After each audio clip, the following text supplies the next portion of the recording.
Right, guys, so welcome back. This is episode number 4 of the All-Star Prizes podcast, and this evening, we are joined by a social media sensation, but not the sensation himself. This is the man behind the character, so welcome to the show, Bobby Sharma, a.k.a. the Yorkshire Indian. Bobby, lovely to have you here, mate. Thank you very much. We've been looking forward to this one since we first spoke a couple of weeks ago. We have indeed, really highly appreciate the invite and giving us a chance to have a quick chat. And obviously we've spoken a few times together. Yep. 3 Yorkshire lads getting together. Let's get it on. Yeah, definitely. Do you know what? I was very surprised when he actually said yes, because obviously All-Star Prizes as a brand is quite large and well known, but the podcast side of things is still relatively small. Listen, never underestimate the powers I've got.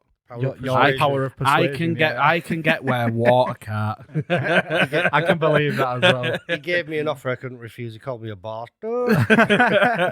When you said that, my mind went elsewhere. Then I thought, listen, whatever it takes to get the job done. We're still going on that date after? Yeah, definitely. Yeah, 100%. Is there extras after that or what? Oh, sounds good. Sounds good. It's getting even more interesting now. Yeah, definitely. And it's funny because I remember when we first spoke, I got that instant feeling that you're up for the banter and all that. And I did say to you, didn't I, Bobby, that when I first mentioned, obviously you by name, I said, look, I've just got Bobby Sharma has agreed to come on. And you could see Matt's face going, Bobby Sharma. I went, Yorkshire Indian. He went, yeah, I've heard of that and I've seen that before. And I just sort of looked at him and went, we say it to each other every single day. And I think subliminally he's obviously seen your stuff, because I said to you, didn't I, every time not in official settings, obviously, when he's... This is how you can tell, right, if the team are somewhere where they're around other people or in an important place like a school or somewhere like that, because every single time we answer the phone, it's, hello, bastards. So if like he rings me and I answer and go, hi, mate. Hello. He knows straight away. I'm like, somewhere. Yeah, just don't, yeah. It's quite an endearing greeting, isn't it? Really? Yeah. I mean, Yeah, some people get offended, some people don't, some people understand. Some people, you can't please everybody, can you? No, but absolutely I think not. it's endearing. I changed the spelling a little bit slightly so I can get away with it. Is that how you get around sort of censorship on TikTok and YouTube and stuff?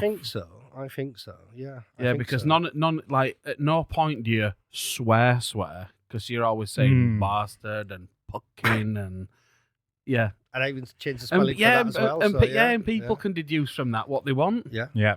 It's clever. But... So with TikTok, is there an actual like profanity thing on there? Because we managed to get Bad Santa up to like 500,000 views, and it is literally a child telling a grown-ass man to go, fuck off, you fat bastard. Well, with TikTok, on the videos themselves, you can kind of get away with it because they have algorithms. I mean, obviously, you can have an account at 13, but you can't go live. You can't go live or see lives. There's only restricted content between 13 and 16, and then between 16 and 18, you have a little bit larger kind of audience, and then 18 and above, so they would restrict yours to the accounts that have kind of like said, oh yeah, we are under 18 or under 16, etc. Right. Okay. Some people lie, but TikTok can find out with AI and facial recognition, etc.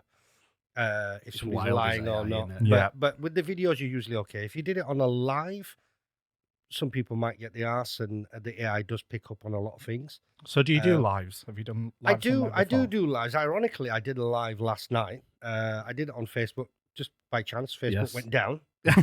So, you're preaching to the wrong choir because we had that issue. Facebook went down. I lost all my followers. It was like, what's going on? And I don't think Facebook are kind of geared up for lives as much as TikTok. Yeah. Especially when it comes to, Facebook keeps saying, oh, it's something to do with your speed or your Wi-Fi, but I've got like high speed, really high speed, lots of upload speed. Yeah. And so when it failed last night, I moved over to TikTok. But unfortunately, after 10 minutes, because what happened was somebody asked me a question. I try not to read. This is the skill that I've kind of learned, or a tip that I've learned. Don't read the comments out loud. People making comments. Don't read them out because you'll get banned because you're saying it, so you might get banned. Yeah. So, but I just kind of read it, and it was a guy asking, "Are you Pakistani?"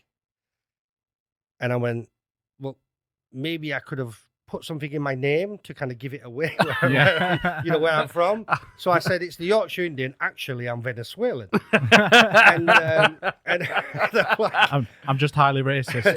And but what happened was that I got this kind of like alert, but it wasn't to do with anything I said.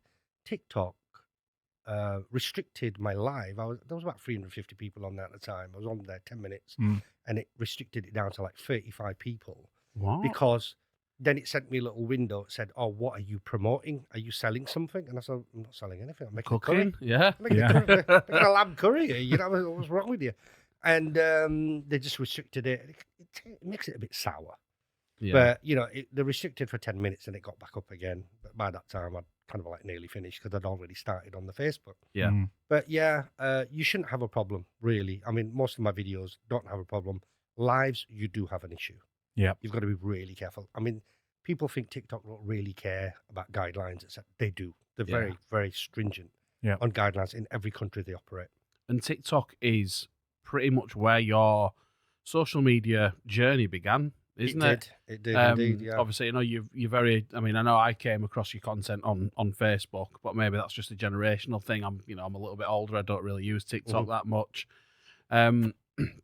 And as I was doing like my research into some of your really early stuff, you actually didn't even. So your channel, obviously, a lot of people will know it's this sort of blend of authentic Indian cooking thrown in with this stereotypical sort of what I'd call your Indian uncle, everybody the crazy knows. uncle. Yeah.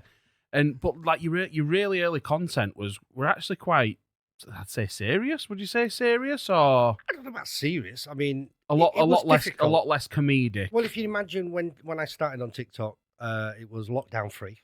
Yeah. Boris just made an announcement the day before saying, "Oh, we're going to close everything up again," and I just got a good 6-7 weeks at the gym. After the last lockdown, so I was like really down. I was like, "Oh my god," and my head went down. I felt a little bit mini depressed. Yeah. Self-diagnosed. I think we all did during COVID. And then I woke up the next day and I'm like, "Oh, well, I'm okay." But then I realized, well, I'm fairly strong. But there's a lot of people out there that's not as strong as me. They need cheering up. There's a lot of people going to be depressed in the UK.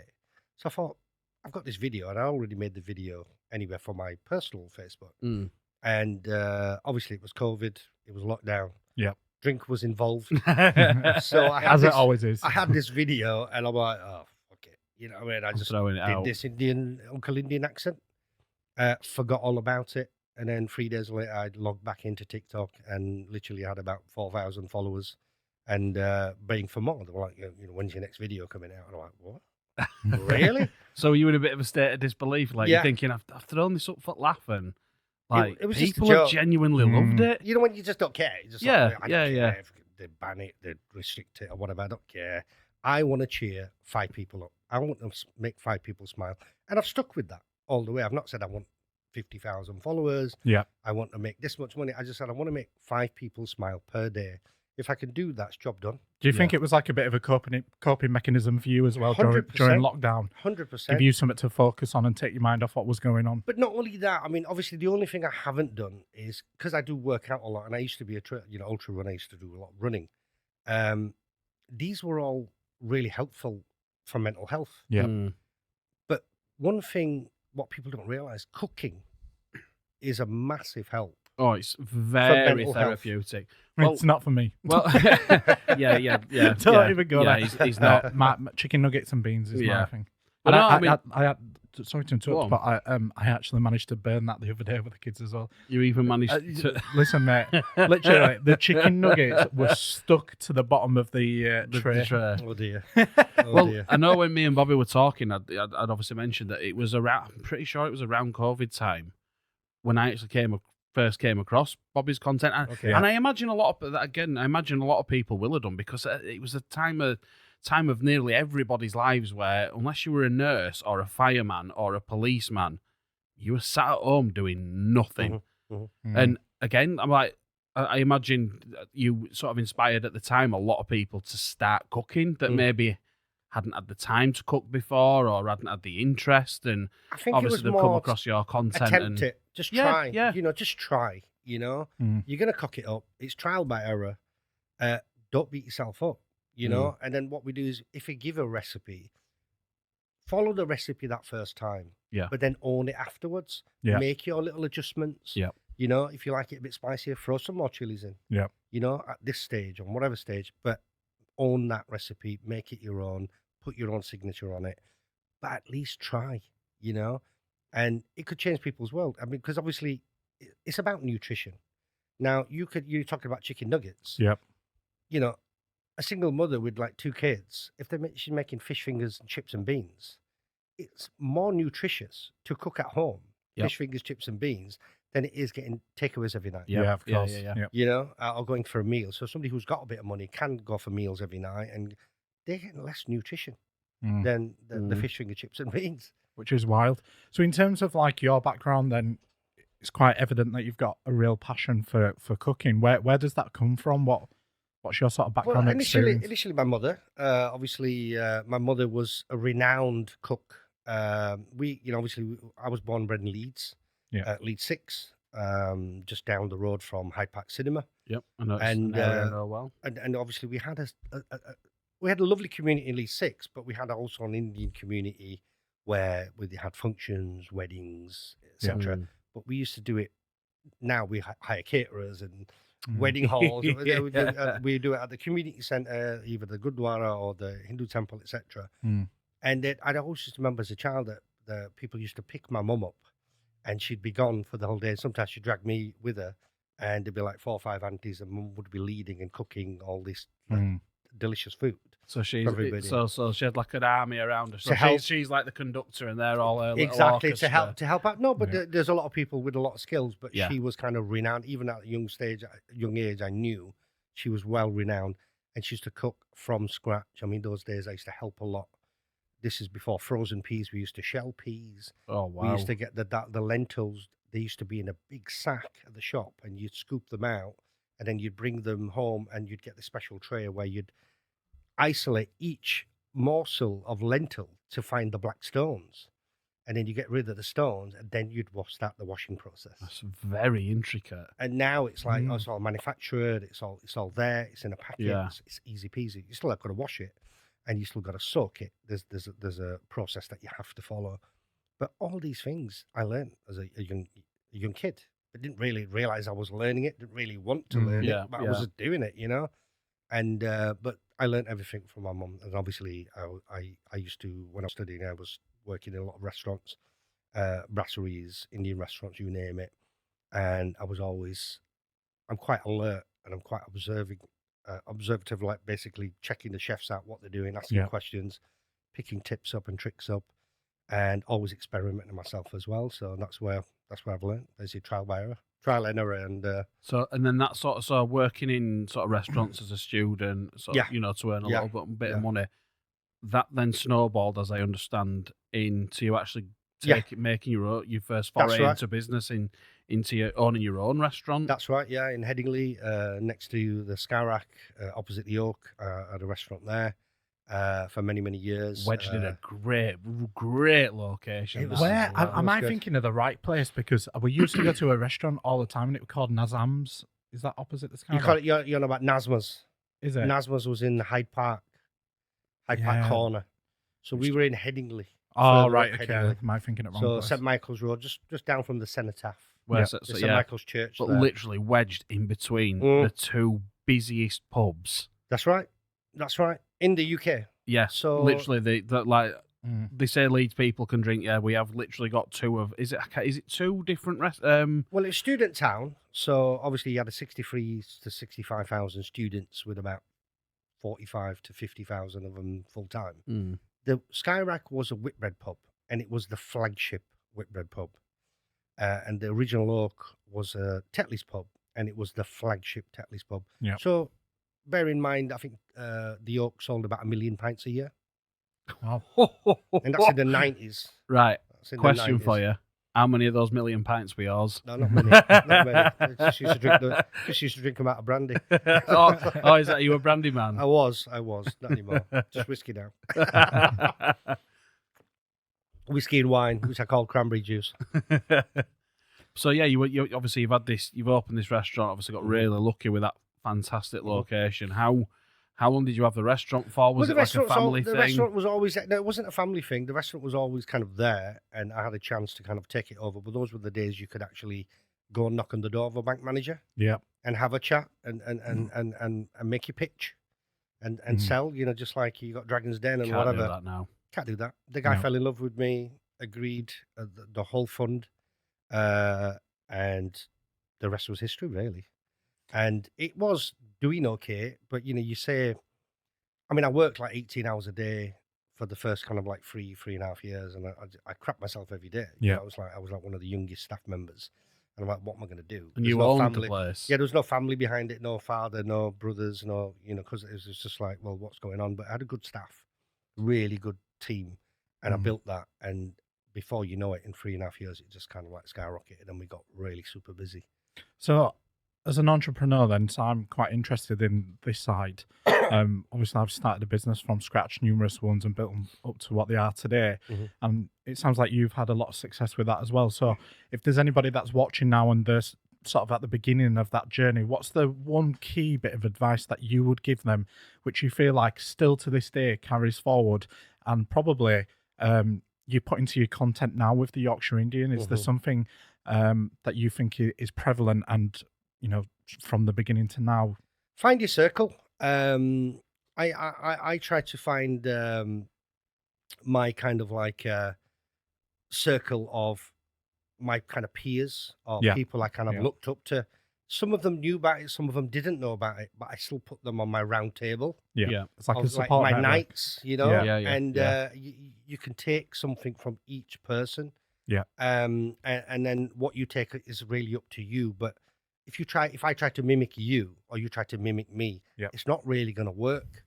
What you want to do is you want to take the essence of a few things that I've done and combine that and mix that into what you're all about. And that's what I would recommend, and ask those questions. There's no such thing as a stupid question ever. And listen, I totally agree. I mean, obviously, if for people who've watched the previous podcasts, I've obviously had my issues in the past with like addiction and sort of mixing with the wrong crowds, and it's weird because I had this conversation with a friend of mine not too long ago. In business, you have great weeks, you have not so great weeks, and it's around that time you really need people around you who are going to offer you the best advice. And I spoke to a friend of mine, and I'm sure Matt won't mind me telling you. Obviously, even though we're a similar age, Matt's he's absolutely flying in business. And I look up to him a lot in business terms. And obviously, I've got my own business as well, which it's in its infancy, but it's growing. And I said to my friend the other week, I called Matt a couple of weeks ago, really deflated. I had a really bad week.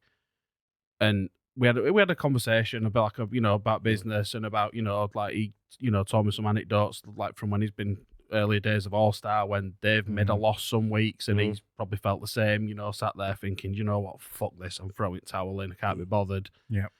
And it's so important if you are going into business that you surround yourself with as many successful people as you can. Because it's like I said to my friend, I said if I'd have still been mixing with the same people I was 18 months, 2 years ago, and I'd have gone to them after a bad weekend in business and saying, I'm really deflated, I'm really down, I've not had a great week, I've not really made much this week. It's those people that have said, oh yeah, so fuck it off. Just go get a normal job. Why are you putting yourself through that stress? But it's not just about successful. I mean, you can have still people on your round table who didn't go into business, for example. And you're right. There's a lot of like studies out that are, you are basically the average of the people, your circle. So if you're going to surround yourself by complete dicks, you're the average of that. There's a saying that really adequately describes that, and it's your vibe attracts your tribe. Absolutely, and it does resonate throughout. It sounds like, so for me personally, I can only speak about my personal experience, but I come from a family background where nobody had ever been into business before. And I think the difficulty is when you're in school now, when you leave school, you are almost set up to go work in a job. And it's this mentality at the moment. So like my mum, as an example, she was absolutely terrified. I had a steady job working for Leeds City Council, worked as a school business manager at a primary school. And when I told her that I was going to quit to start my business journey, listen, the anger, I can't even describe. She was literally like, "You're stupid. You know, what if you fail? You've got 2 kids to think about. If you stay in this job, you're going to get a nice pension and you're going to be able to retire." That's not her fault. I know, and exactly. She was conditioned to be like that, and I know conditioned to be like that. And I think that's the From most, day one. yeah, 100%. And that's the most difficult thing, Bobby, because you've got to break away from that. And it's not like they're not doing it to be malicious. It's that they know no better. And that's where we've been conditioned. And I think that's the toughest thing to break away from. And sometimes that's why I think being an entrepreneur can be quite a lonely journey. But how was your, because I know when we've had conversations before, was it 35 years you've been with your wife for? Yeah, 35 years. Well, coming up to February, we've married 30 years, but we've been together 35 years. So what was she like during your journey of like business and then up to now doing these videos? Like what's her... The beauty of my wife, she's from, like you were talking about business background. She's from a business background. Right, okay. So basically she's a Patel. Yeah. So, you know, right, say no more. Yeah. So she was not that we're racially stereotyping or profiling, exactly. but yeah, you mean... She's kind of born into it. She just knows. And she's got that business head. She's got that business head. And I called it, and I tried to keep her away from the business. Not like, stay away, you can't come. I mean, not work there or anything. But then I got desperate at some point, and I didn't really have the team. So I said, look, would you help us out? Yeah. And it was just like a breath of fresh air, because people were like, well, what's going on here? And the way she kind of like worked, the way she dealt with staff, the way she dealt with everything, she was just 10 times better than me. I never admitted it, because she always used to come because I'd hate to work for you. Yeah. You know, I'd hate to work for somebody like, there's no way. I said, I'm a good boss. Just because I'm telling you, but I'm a little bit perfectionist as well. Yeah. So I'm always reminding people and guiding people and doing this, doing that, because I just want it to be right. It's a service industry. Where's that perfectionist side come from? Have you always had it since you were young, or do you think that's sort of progressed as you've got into business? I don't know if I've always had it since I was young. I mean, I you know, when I say perfectionist, well, my wife might say, well, wait a minute, you don't clean up. You know, I was like, well, I like to cook, and you know, I like to clean all at one go and stuff like that. Is your wife much of a cook? Yes, yeah. She couldn't. Does she get a look in though? Well, when we met, we did discuss this. We discussed the future, and she says, "Look, I'm just going to underline, I can't cook. I don't cook." And she goes, I said, "Don't worry about it. I cook, so that's fine." She goes, "Well, you know, but I don't like cleaning." She goes, "I love the cleaning." I went, "Deal." And we've kind of stuck with that. With that deal all the way through. But she does cook. I mean, she's learned a lot from, obviously, my mum was still alive when we got married, etc. So she's learned a lot from my mum. She makes different kind of classical vegetarian food, which is Gujarati food. Yeah. So she makes all kinds of food. But she prefers me to. It's like, what are we eating tonight? So is your wife's, obviously forgive the ignorance, is your wife, so is her descendancy from a different part of India to what yours is? Yeah. So basically, you've as we have like counties here in India, you have states. So state, like say I'm from like originally from, you would class as Punjab, and my wife is from a state called Gujarat, and so the language completely changes. The kind of like provincial herbs and spices kind of change as well. The food on the table would change. And yeah, that's basically it. But they're still Indian. You know, it's like See, here in the UK, you have dialects. So you go to Newcastle and you move down, and you know, but they're still speaking English. Even though you still can't understand a few people, but they're still speaking English. Whereas in India, if you go 50 miles, the whole language changes. The dialect is another language as well. So it's really, really confusing. There's like 1,150 dialects. What, 1,150? That's crazy, isn't it? And there's about 22 or 20, you know, if anybody's going to fact check me, I'm not too sure. I read this a while ago. 22, 23 nationally recognized languages. Wow. What people don't realize, there's only 2 actual in the paperwork nationally recognized as English and Hindi. Yeah. They're the main languages. And what happens when you go to certain states, so for example, you're in Gujarat. Yeah. In the school system, they would lead with Gujarati, but then they'd also teach Hindi and English as well. So does the English? So does the English in that come from obviously the colonization. Yeah, from the Empire. Yeah. Because obviously all the legal system still in English.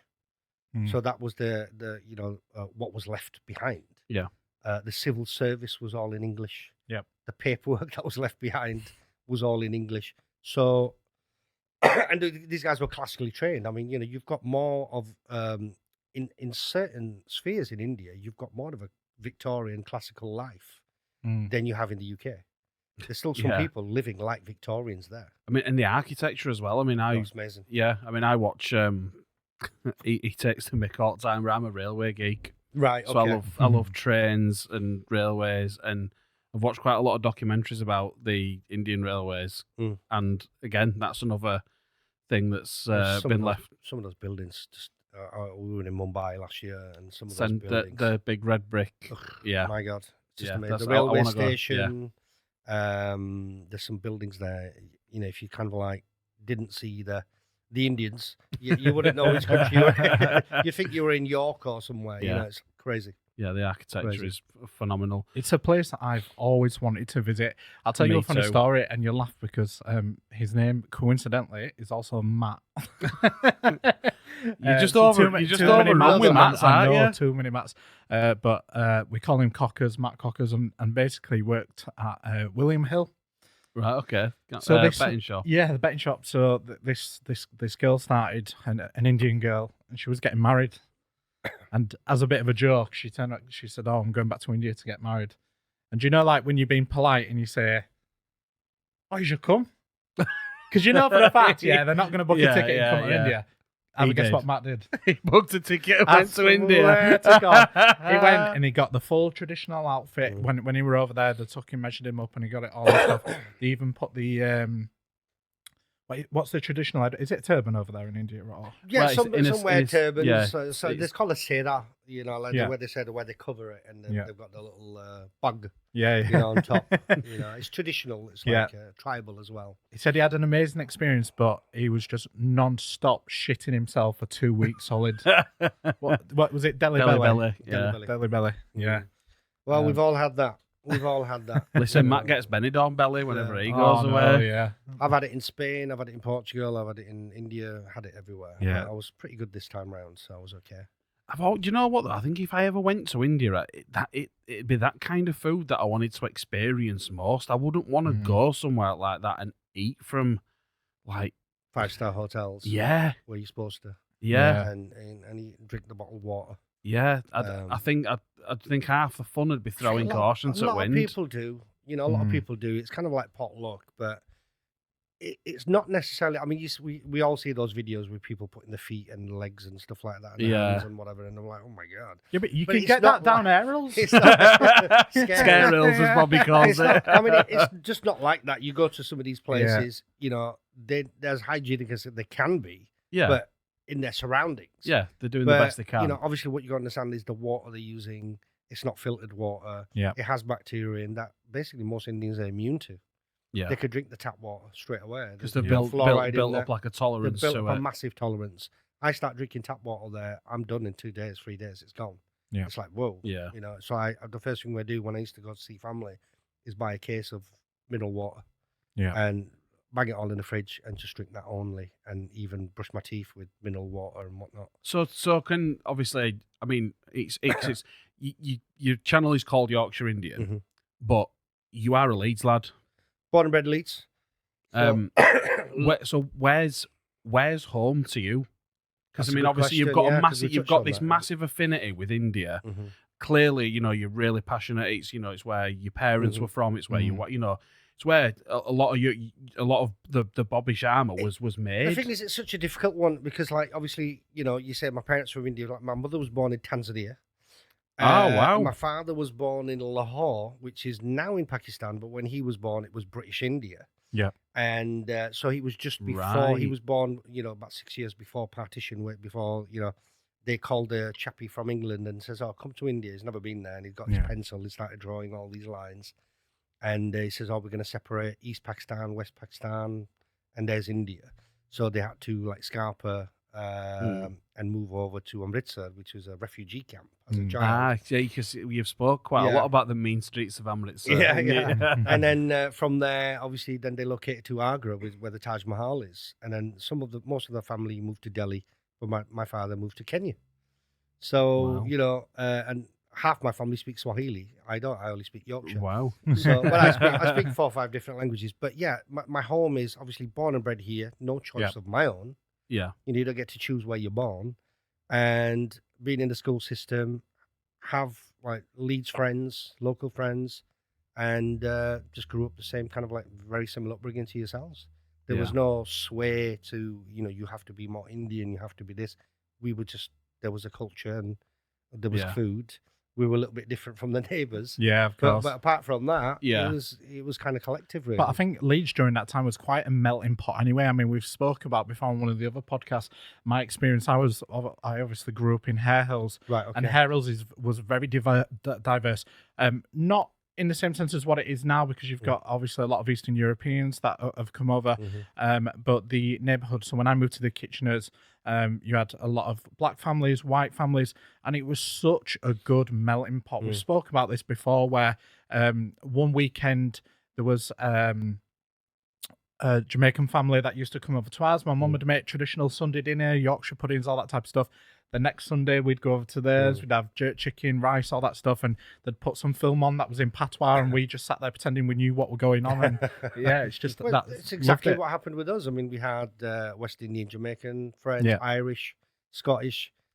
Obviously plenty of English, and then you had Indian, Pakistani, South Indian. You name it, they were there. Yeah, and it was just like a clash of culture, but not a clash. It was just like a amalgamation, and everybody just kind of got on.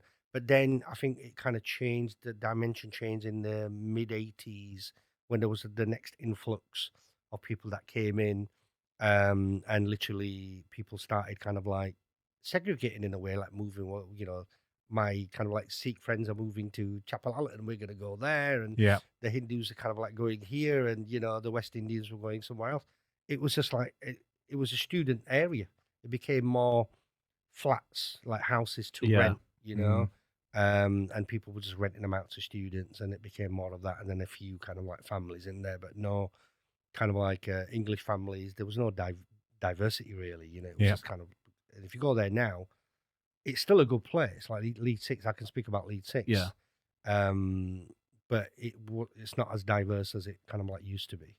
So kind of going back to your dad, I know we briefly touched on this before.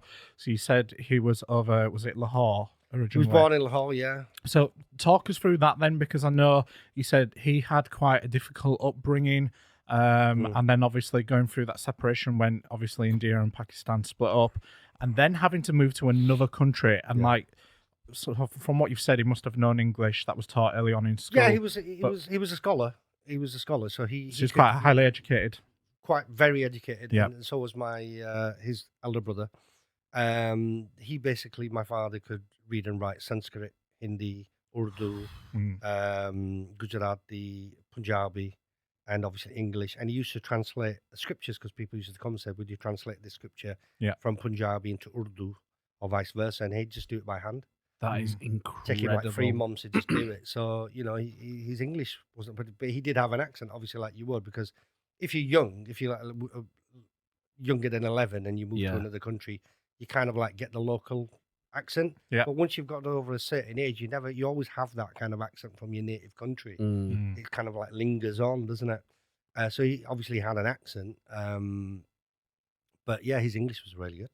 Tell you what, as a linguist, that is so impressive, because I've seen Sanskrit written, I've seen Urdu written, I've seen Punjabi written, and anyone who's ever tried learning a language that isn't what's called Romanized, so as in it's not using ABC, basically. I speak Japanese. Now, speaking it, fine.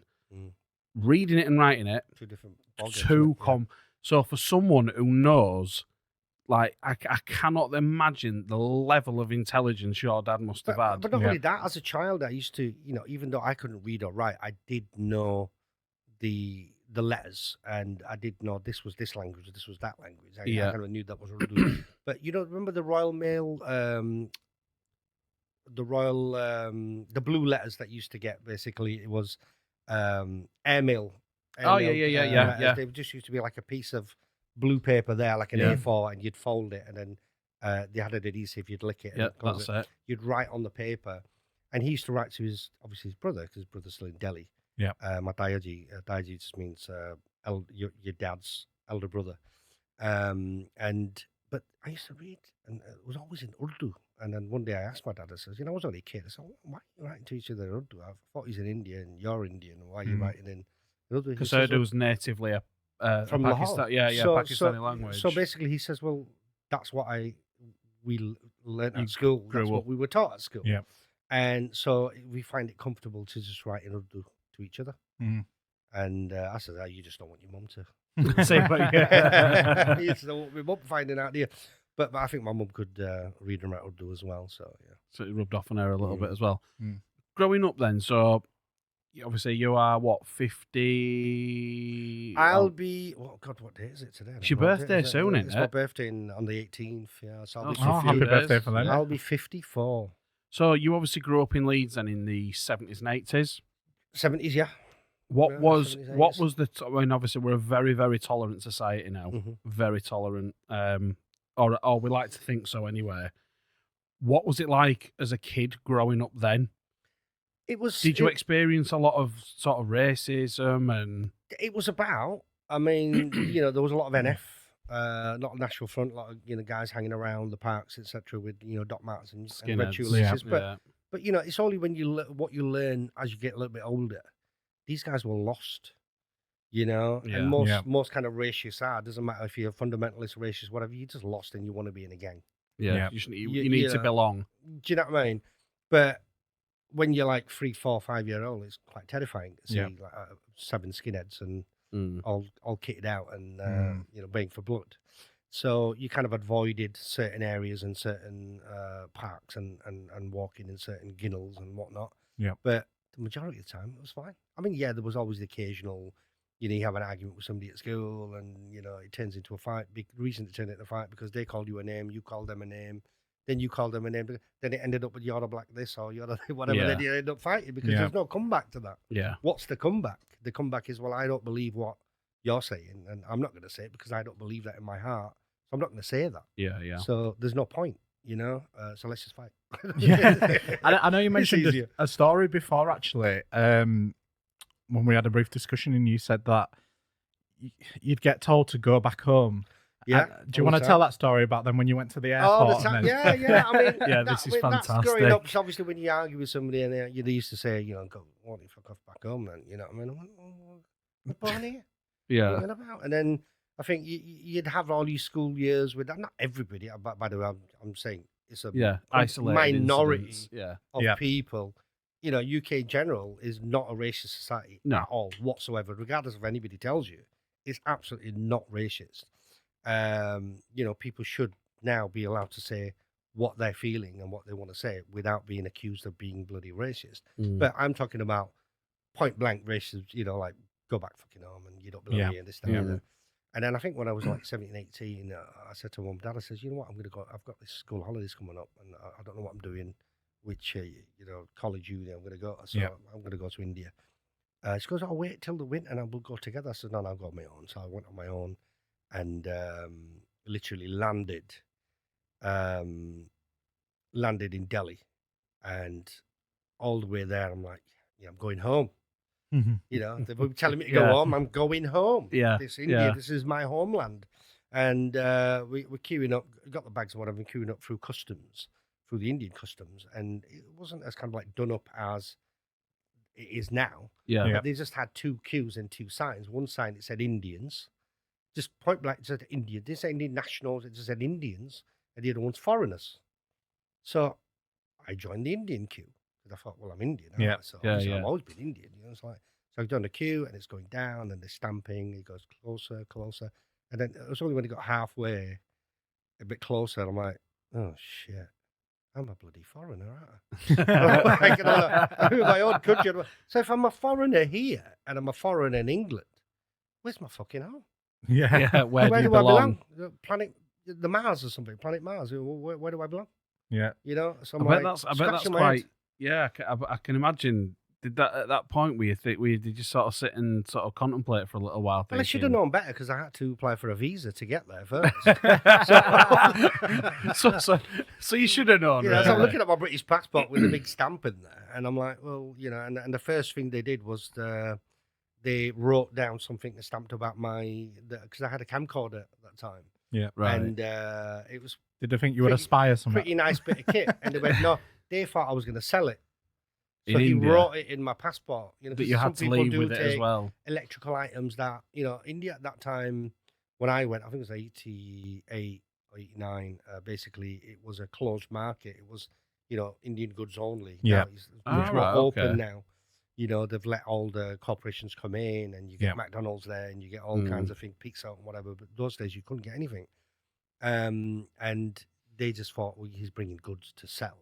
Yeah. And he's just going to sell it, make some money, and then go back. So they wrote it down, and I thought, the hell's this? Who writes a camcorder on a passport? You know what I mean? This is crazy. That's mental. But it was an eye-opener, and I was there for 6 weeks and ended up staying for 2.5 months Wow. because my cousin Raju, who I got on really, really, really well with, he says, you're not leaving because I'm getting married in September. Yeah. And you can't leave until you've got to be at my wedding. So that's why I stayed, and I learned so much about Indian culture. Yeah. More of the language, more of the customs, food, etc. Did it change what you thought you knew then about Indian I learned culture? Actually being there, because I mean, obviously you've grown up here. You're a Yorkshire lad, irrespective of what anybody will ever say to you. You're a Yorkshire lad. Did it change what you thought you knew about Indian culture and Indian people while you're there? And... It was an eye opener for me because don't forget I was a foreigner. Yeah. Even though you say, well, I'm Indian, do I have the stamp? You know what I mean? It was like, but I was learning a lot of things, and the things that I saw were shocking. Some things that I saw. But what I didn't find was, I was looking for the racism, the hatred, and the we don't like the British and this. I was, looking for it, and I never got it. I never got it. I wanted somebody to say something about, whatever. Culture, religion. Nobody said anything. You know why? And I realised afterwards, life's hard enough. They're all just getting on with it. Some have got business, some have got jobs. They haven't got time to be thinking about the British. No, definitely the India's a new country since 1947. Yeah. And they're just getting on with it. Nobody had any resentment or hatred. You get most of that shit here. They're born here, second generation, third generation. They're educated here. England has given them everything.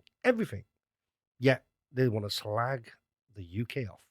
They want to slag the British off like it's somebody's fault. Yeah. But whose fault is it? Whatever happened is documented.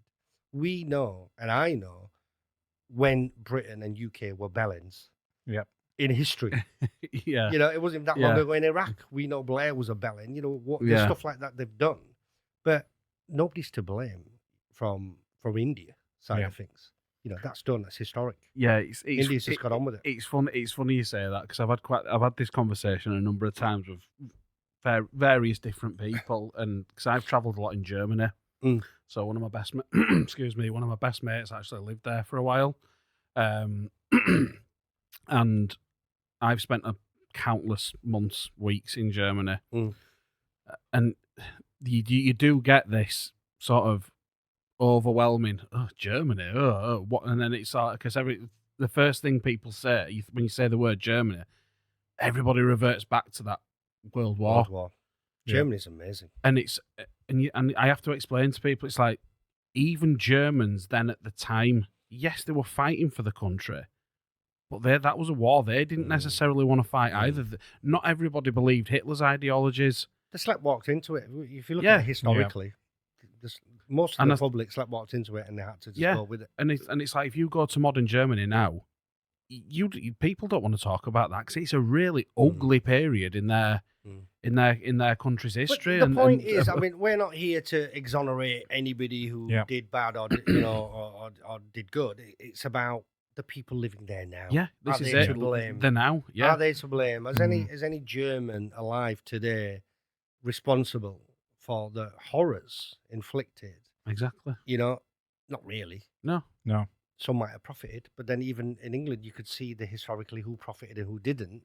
But it is what it is. Yeah, you know? so it's same obviously with the colon. But I didn't have the answers as a kid. I didn't have the answers. When people used to say, "Well, before the British came over, you were living in grass huts." Yeah, Stuff like that. Yeah. We made you the railways. We made you do this. I didn't have the answers because they never taught it in school. Yeah. And I couldn't really go to my mum and dad and ask ABC. So I'm like, and they didn't really talk about things like what happened at partition. Yeah, of course. And they didn't talk about the horrors and stuff. Because I imagine it's a lot more gruesome and upsetting than just someone drawing a line. Yeah, I mean, I grew up confused because my mum and dad's besties were Sikh, Muslim, Hindu, Gujarati, you name it. We were going to people's houses. I'm like, say hello to uncle, and your uncle's there, and I'm like, I know his son's in my class. He's Pakistani. He's not my uncle. Yeah, but he's my uncle, and it's the relationships. What you make is what you bond yourself. They might be even stronger than your own blood sometimes. 100%. And that's what my parents taught me. There's no difference between anybody, and that's how we grew up.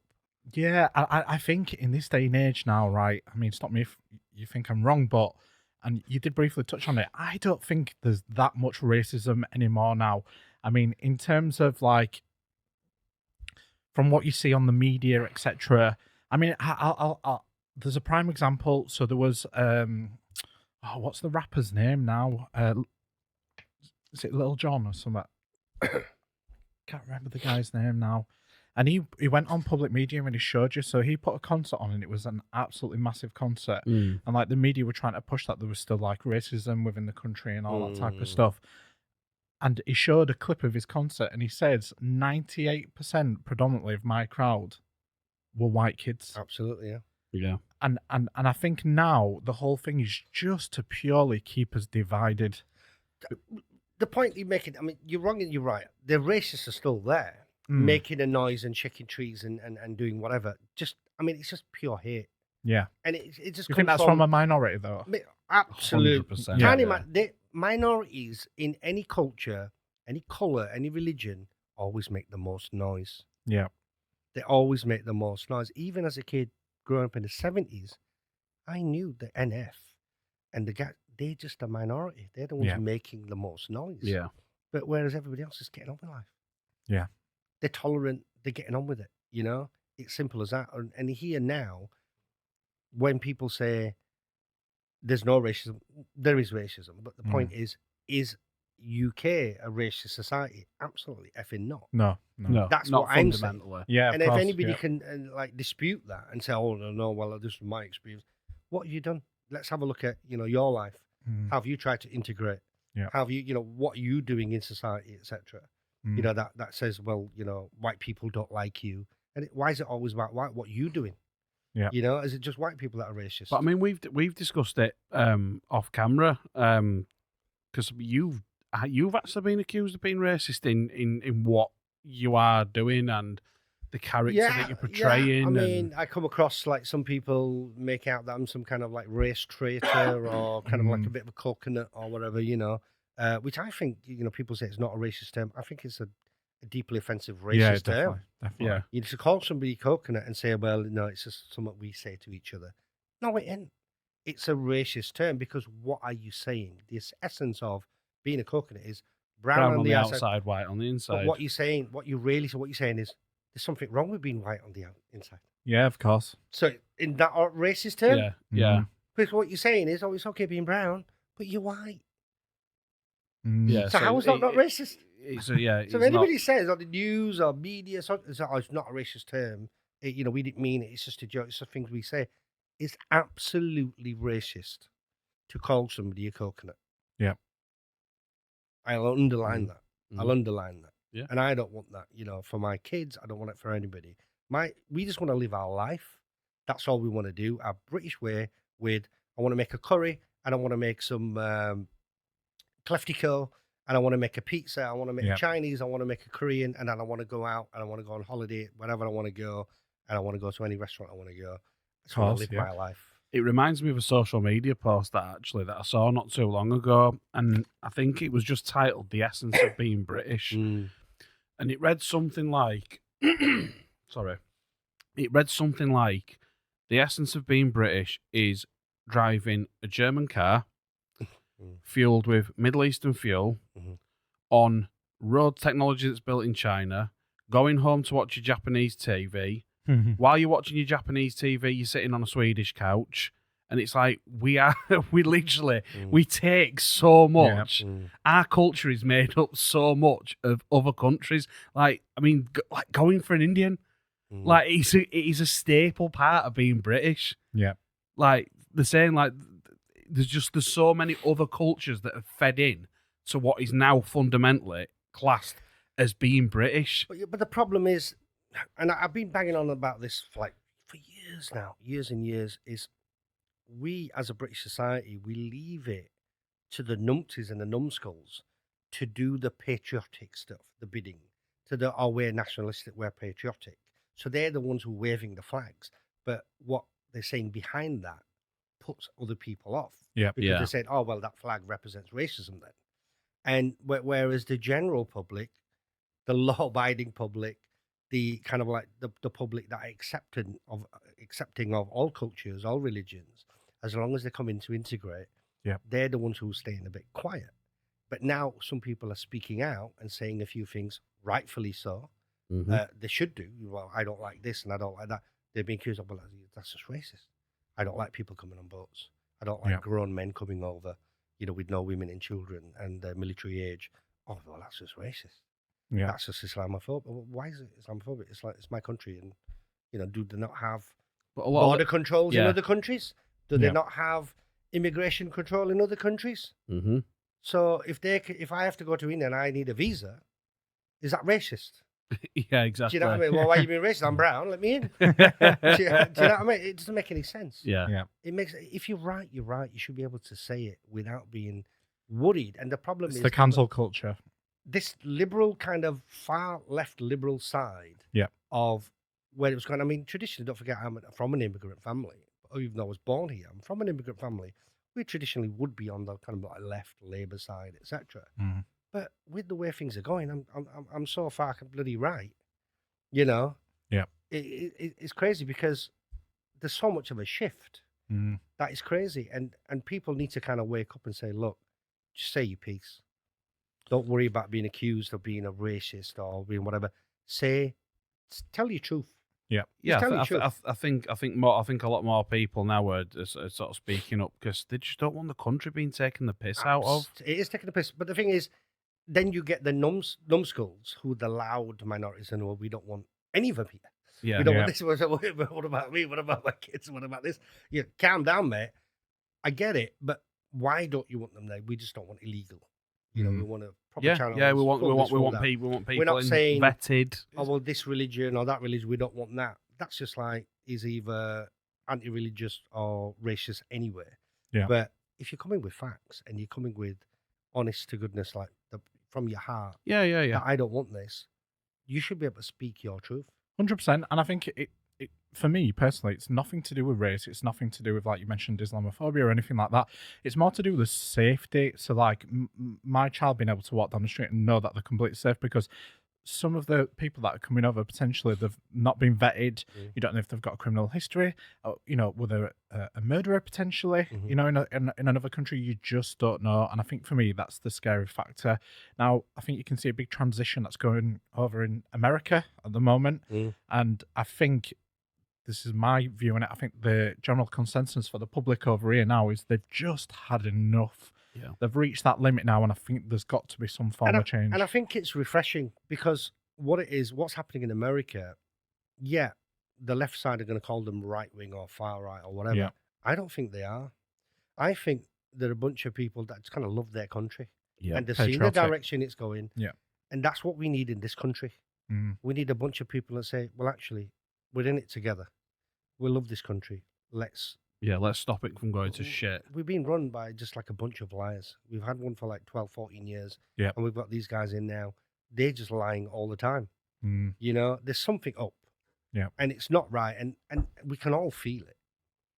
But what's the alternative here? What is the alternative? Yeah. It's getting beyond the joke, but doom and gloom. It's still a beautiful country. and it's still a bit. And we it's still a we beautiful still yeah world. we moan about it, but we do love it. We do like to mourn. We're British. We do like to mourn. You know, otherwise we won't be breathing if we weren't mourning. You know what I mean? We're checking each other's pulse. Yeah. But it's still a beautiful world out there. You know, the problem is there's people out there, especially social media, like places like X and whatever. Their life role is to scare people. So with these illegal immigrants, etc., they make it out that all of them are murderers and of course, and stuff like that. And then you will have many genuine cases there. And this is the problem with the racist element comes in. You're basically tarring everybody with the same brush. Yeah. You know, and it's not right. But then when we do see the videos of these guys throwing the passports in the water, chopping them up and taking videos and of course. and then the landing, I'm like, you're taking a piss. You're looking, there are no women. Is it a racist thing? Because you hear racists saying it, but is it a racist thing to say, well, where's the kids and where's the women? Is it racist? I don't think so. No, definitely not. It's only fair. Yeah. I think as well, if you look at the NHS at the moment in time, if you didn't have legal immigration, the NHS would be on its ass at the minute. I think it is on its ass. Well, yeah, well, even more so if it wasn't. I mean, if you go, we was in St James's Hospital the other day. All you have to do is look around, and you've got people from every background and culture that've come from all over the world to work within the NHS. Yeah, it's on its ass, but it's one of the best establishments ever. I mean, you look at America and their system at the moment in time. I was watching some figures. So obviously that managing director that recently got assassinated, and they were showing the figures in America. And it was something like, fact check me on this, it was something along the lines of 30% of claims that went in for medical expenses, whether that's cancer treatments, life-changing operations were declined. It's crazy. And we don't have anything like that, and people do not realise how lucky you are. I seen a video that said it costs something between $10,000 to $15,000 just to have a baby in America. Listen, I used to watch Indian films when I was younger, you know, obviously on TV and in the cinema, and, you know, like, Bollywood's progressed a lot. It's very, very modern now, but, you know, some of the sketchy movies I used to watch, and the guy had a car crash, and they rushed him to hospital. Yeah. And he was a poor man, and the doctor's like, well, you need 2 bottles of oxygen, you know, the canisters. Yeah. So they're sending the wife out to to go get the medicine. You need this, you need that. I've got no. Basically, I've got no money, and and they just leave them. Yeah. It was like, well, we're not going to treat you. But here in this country, you fall over, you'll get treated with amazing NHS staff that we have, and 100%. The teams that we have. They will treat you. They will save your life.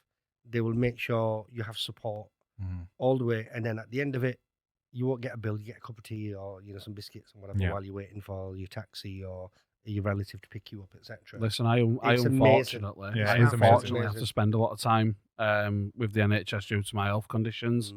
And do you know what Matt said about depending on immigrants? Couldn't agree more. Yeah.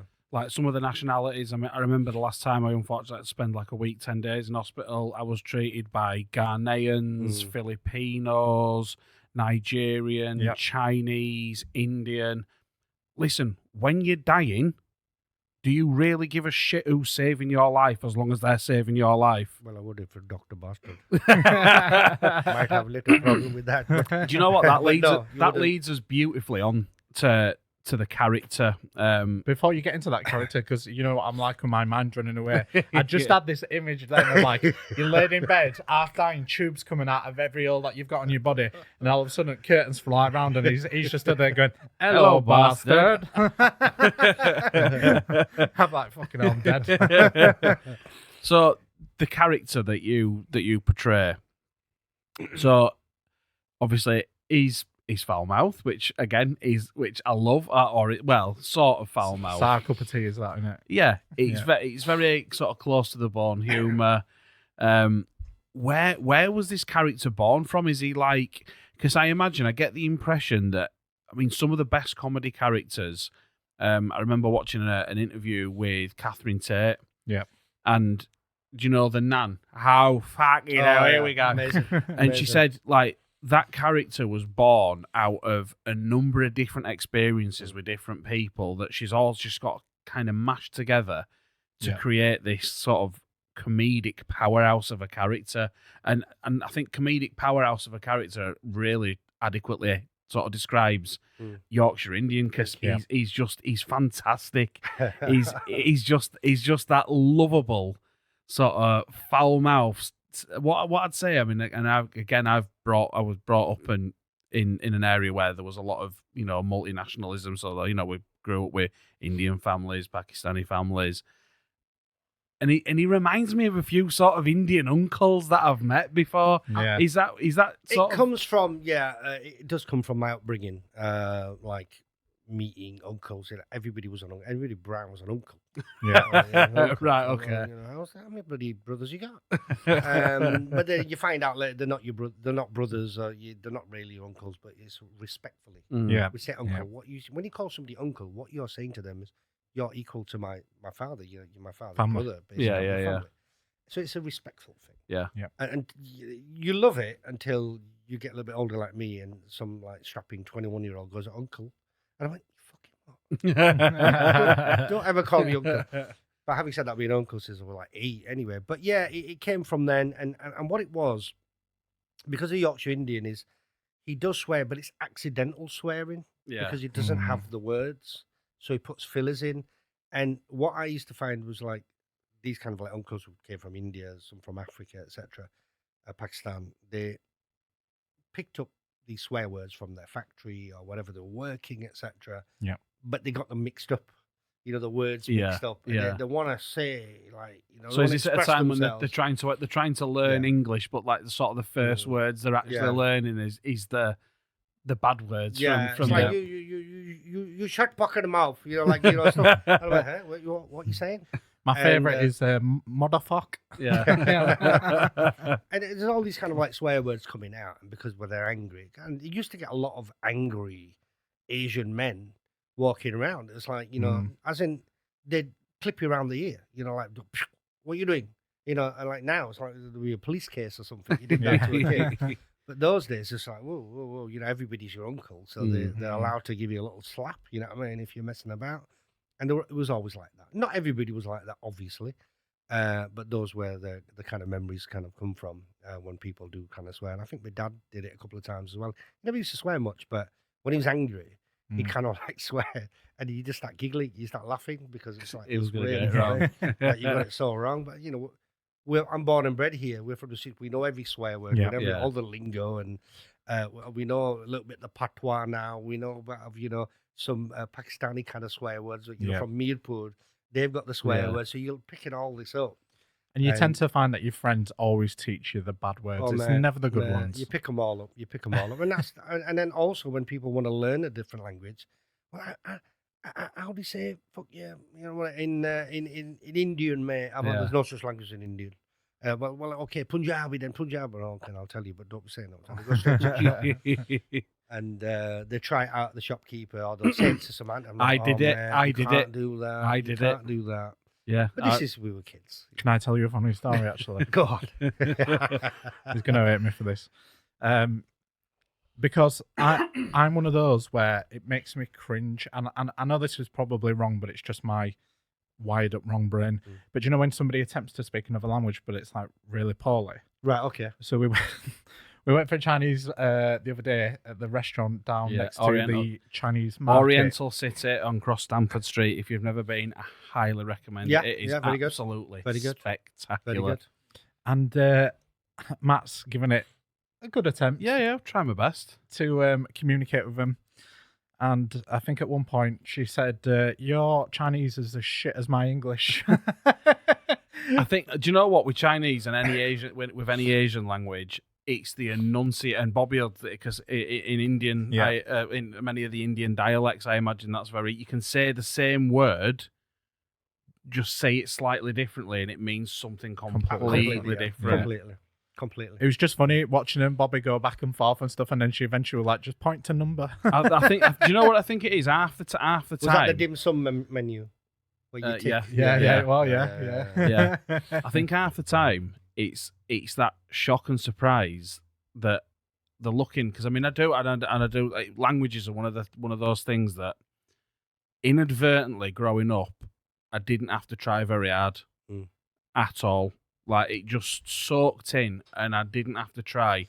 And I learnt really quickly, sort of from school, that I were really good at German. But it wasn't just the understanding; it was the enunciation and everything. Yeah. And when I don't know if it's the ADHD side of me, but when I know I'm good at something, I want to do it even more. So that's now why. I mean, I know very poorly pronounced, but I know a little bit of Chinese, speak Japanese fairly well, German, a little bit of Spanish, Portuguese. But I found traveling, because travel's my big passion. Like, that's if I could pick one vice in the world, if they said, like, you can either make a choice of going out drinking twice a month, you can have a takeaway every Saturday night, or once a month you can fly to a new country. But even if it's just for a couple of days, I'd give up everything tomorrow to travel. Yeah, but when you're traveling around, you're showing respect. 100%, because you're trying their language, which you should do. You do get respect, and you get so much more out of the experience. You will do, but the point I'm trying to make is, I'm sure a few people have been honest with you that you have an accent. Yeah. Oh, yeah. Do you know what I mean? And that's where the accent. So if you've got somebody who's Chinese, they're fluent in their language, in Mandarin or Cantonese, dialects as and well. then if they've got a little accent but they're speaking in English, that's to be respected as well. That they're really trying. Yeah. Although at the same time, from many countries in the world, when somebody speaks English or tries to speak English and they come out with this kind of like accent, it is funny as fuck as well, isn't it? It is quite funny. Yeah. But, I mean, it's like the British thing, like, the French, they're so ignorant. You go to France, but I went to France and I attempted to speak French, and I got a lot of respect out of it, because I tried. Because what's happening is, you get a lot of British people going over there. All right, mate. Do you do sandwiches here, mate? No. And they go, no. Do you just speak English? No. And they just carry on walking. They say, oh, I must admit that's a pet hate of mine, and I don't want to put a stereotype blanket over the whole nation. No. Americans were, so when I lived in Japan, they were so bad. You'd see them out and about all the time. What do you mean you don't speak English? And like they feel like they've got entitled. They feel like they've got this God-given right that they should be understood everywhere they go. It goes back to what you were saying about your mother, about the business, and to be conditioned. Yeah. As British, and Americans as well, we're conditioned because we're the natural imperialists and we rule the world. Yeah. And therefore, everybody should speak English. Yeah. Yeah. And English isn't even the most spoken language in the world, either. No. So I just really struggle with it, and I mean, you struggle with English language. I know. But I don't know. I just get really paranoid even when I attempt it. Listen, some people are naturally good at it. Some people just don't. I mean, we can't all be good at everything. I mean, like me with numbers, like at school, I was hopeless at maths. But anything to do with words and languages, like, didn't have to make any effort whatsoever. It just came. I think I'm looking that way. It's not just languages; it's cultures and religions. I kind of like learned a lot, and studied a lot, and basically, therefore, it helps me be more culturally aware when I'm with a circle. So, for example, if I was sat with a group of Pakistanis for the first time, 95% of them would imagine or presume that I'm Pakistani as well. Yeah. But only because of the dialect, the language, and the mannerisms that I'm using, because I've learned that all my life, basically. And it's the same with, any kind of group, really, that the language that I can speak, they would just imagine I'm kind of like the same as them. Quite easy to tie you with the same brush. Speaking of travelling, the Yorkshire Indian channel sees you travelling a fair bit. I mean, I try. I try to keep it, obviously. Going back to when I started with TikTok, there was only 1 minute videos and stuff, and I didn't even show my face, just showed my hands. Even for a year and a half, because he's just racist. He's got white hands, and he's just a white guy being racist. And I went, no, he's not. And then I tried to protect the family as well, like missus, kids, anybody calling them a bastard on the street or whatever. And now it's kind of flipped on because I've been showing my face for a while. And there's been a few snippets of my missus in there as well. Yeah. I've kind of still protected the kids. They don't really want to be in front of it, and I don't think they should be, because obviously they've got things to do. Do your kids live at home with you, or No. Well, my son's at home at the moment. He's been traveling around like Southeast Asia. oh wow, After his degree, he started a business and then went on to carry it on. But he's just come back to solidify a few more contracts and some more work. And he's got it boxed off because he can just do his business anywhere in the world with a Wi-Fi connection. And do you know what? Yeah, and it just makes me like, he's a grafter. He's old school. That. You know, he gets it from his mum, proper old school grafter. Well, dad as well. But the thing is, he knows what kind of life he wants. You know, it's like he'll graft. He'll swap for 5 days, 6 days solid, and then he'll say, "Oh, Dad, I'm just gonna go island hopping now." And I went, "Where are you?" He's going to Vietnam. I went, "Oh my God!" You know, it's like sending photographs. Living the life. Jealous. And then my daughter's studying. She's in London at the moment. Actually, fun enough, I'm picking her up on the weekend.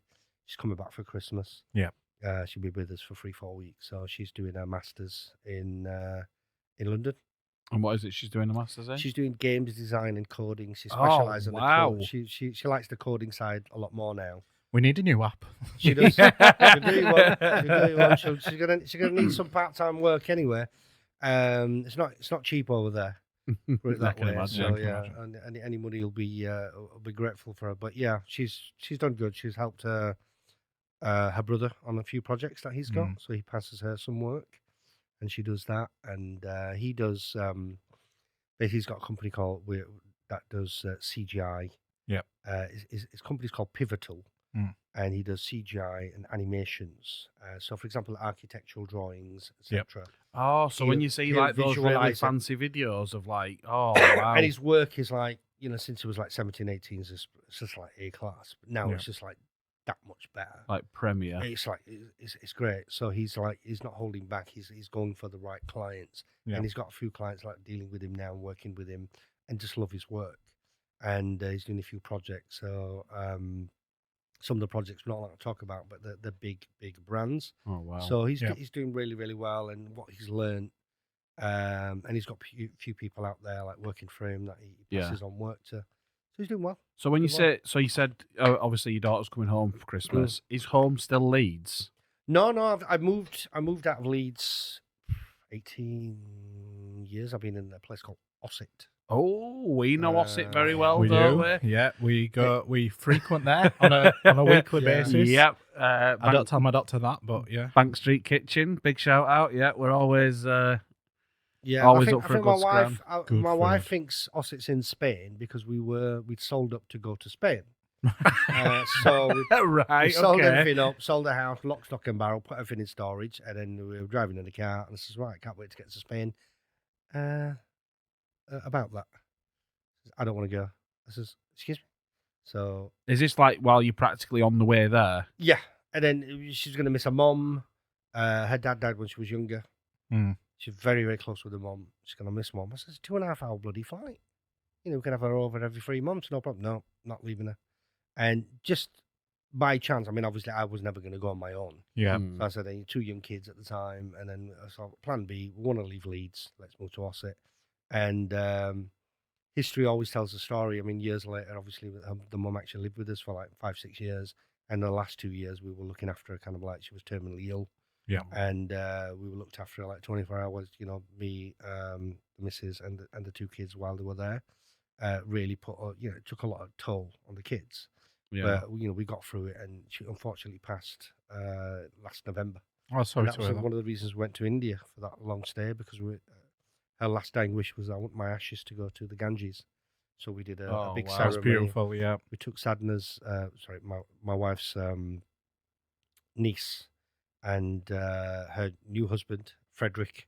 So 6 of us went and had a time. We did all the religious stuff and then had the time of our lives and travelled around. How did you do that then? Because I've seen different like iterations of that. So did you just pour the ashes in, or because some people put it, they send it off on fire, really elaborate. No, we got I booked a priest. I booked a priest, and we got some Brahmins there, and we did a full-on religious ceremony on the river. Brahmins are basically they're from the priesthood. Right, I'm classed as I'm a Hindu, Punjabi, so I'm basically, you have different kind of like sects, and we're like a Brahmin. Brahmin is the priesthood.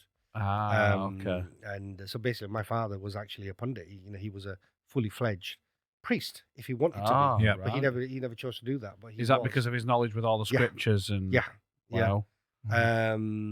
And there's no way I'm going to be a priest. So that'd be the best ever priest. opening. Yeah, like it's stood in front of everybody. Hello, bastard. Yeah, I mean that's one thing I don't do. It's like with the Yorkshire Indian, I'm not worried about what I do, but I kind of stay away from religion and stay away from too many politics. I think you can appeal to so many more people when you stay away from those two things. Yeah. It can just be universally loved, can't it? Because people sometimes don't get, and then they think you're picking a side, and then people make judgments as well because they'll look at your name and where you're from, and well, that's why he's saying that because he hates us. And I'm like, no, I don't hate anybody. What's wrong with you? It's a joke, but you can't do it, so I just don't do it. Yeah, listen, we're well versed in dealing with the backlash of what some people would consider controversial content, but it's each person's individual perception on something. Like everyone's got everyone's entitled to an opinion on everything. I mean, and you could watch something we do, and you could say that's offensive. No, it's not offensive. You're offended by it. It's a disgrace that anybody's offended with you stood outside Winston's with two dwarfs. It makes fucking absolutely no sense. Do you know the mental thing though, Bobby, is it's not the first time, it's just the first time somebody would have a camera. We've been loads of times with them two Why would before. anybody be offended with that? I know, it's like an All-Star Prizes weekly thing, that, isn't it? We have to come on a Monday morning and drag you out there. Come on, you've had enough. If anybody hadn't seen that video, go and catch that video. You've got to watch it now. So this is the thing with like our content. So we don't set out to be offensive or to discriminate or anything like that. We poke fun at real things in real life. Do you know what? Our content, I would say, is a really, really good representation of what me, you, and Sid are like as people. Yeah, like 100%. We don't take anything. I mean, some of the. Obviously, some of the stuff we say off camera, like, it's still close to the bone. It's never, it's never derogatory or defamatory. But I mean, we will poke fun. I mean, anyone who's ever watched any of our live draws, I mean, I'm quite proud to say I've got a colostomy bag. The amount of shitbag jokes these two pull, and like some people might be sitting there thinking, "Poor bastard, he's he's been through all this. He's nearly died of sepsis, and he's got to shit in a bag for the rest of his life." And they're taking, listen, it's fine because I think we just poke fun at everything. Like it comes from a good place. It's not negative. It's not to upset anybody or anything like that. I mean, last night, but I watched. We were streaming to YouTube last night because Facebook were down. And I was watching it on my TV because on YouTube you can watch it in 4K as well. It looks really amazing. Good. So I was watching it and I was laughing my head off. And it got to that bit where I changed the lyrics of that Lionel Richie song from dancing on the ceiling to shitting on the ceiling. But ironically as well, you're making jokes, but you're highlighting issues as well. And people out there that'll resonate with that. It's not just me. Yeah. And they're laughing about it. So, somebody might be there on their own with a colostomy bag. Yeah. And shitting themselves, pardon the pun, shitting themselves that they don't want to tell the family, don't want to tell the friends. Yeah. They can't go out. They're stuck indoors. Yeah. Because there's no facilities out there. Yeah. But there are facilities. There's a lot of awareness. Prostate cancer have done a lot of work. Yeah. There's male incontinence. There should be more male incontinence bins. In more washrooms out there for men. Because what they're doing is they're throwing it in. They've got nowhere to put it. They're throwing it down. We have to put it in sanitary. Yeah, we have to put them in sanitary sandy bins, but there's no sandy bins in the men's. Nope. Yeah. So they should have male incontinence bins. But you're raising awareness. But the point is, I know you don't go out your way to deliberately offend people. I don't. It's like me coming to the podcast now. I'm like, oh, God, I hope I don't say anything stupid. But I think about it. What do I say at home? That's offensive or I'll say things and I'll swear. But I am like a mad racist. I'm going to say, oh, well, that person there or somebody about somebody's religion. I wouldn't say that anyway. No. So it's from your own heart, really, what's going to come out and from your own brain. But whatever you do, somebody's always going to get the ass. It's similar to what you said, though, going back to when you said that, as long as you're making 5 people happy. So that's kind of my. I mean, one thing that I've stopped doing now. I don't know about yourself. Is I don't read the comments. I try. The problem is I have to read the comments. The reason is I do have a lot of followers there and a lot of fans, and I try to respond. It's difficult to respond to every single one. I try to respond to as many as I can. I'm getting loads of messages now, and it's just like a lot of people think, "Oh, he's just." Is your channel very follower led then? Yeah. Sort of. Do you sort of look at the comments and say, or you look at the viewing figures and say, right, well, I've done this video and it were more cooking, less comedy, and it wasn't doing so well, or I touched on this subject, or like that one you've done fairly recently with the phoning. Oh, right, okay. Where you did, you said, "Oh, I'm taking phone calls," and then it were Yorkshire Jeff, and then the patois guy, and then the Londoner. Like, is it a case that you might look at the viewing figures and you look at the comments and that you look at the comments of videos like that and you think, actually, that's done fairly well. Yeah, I just put out what I put out, how I'm feeling. I mean, the thing is, you do a lot of kind of face-to-face ones, and people want more of that. Yeah. Like dad jokes or something. Yeah. And it's cheesy. Anybody else who's like looking for a comedian, which I'm not, they're looking for a comedian. Well, he's not bloody funny. He's just doing a dad joke. But other people are like, well, I think that's just hilarious. They love it. They go viral. Yeah, well, speaking of going viral, it's crazy because when I was doing my research into sort of when I looked a lot further back into your videos, one of your best performing videos of all time across all platforms was about 7 seconds long. And you didn't say a fucking word. Yeah. How does that work? The algorithm's mental. Well, it's bonkers. I mean, I did the Paneer Burji. I tried to show people authentic stuff. And it took me and I mean, I know you guys, how you're into editing now and sorting things out. You're very technical these days.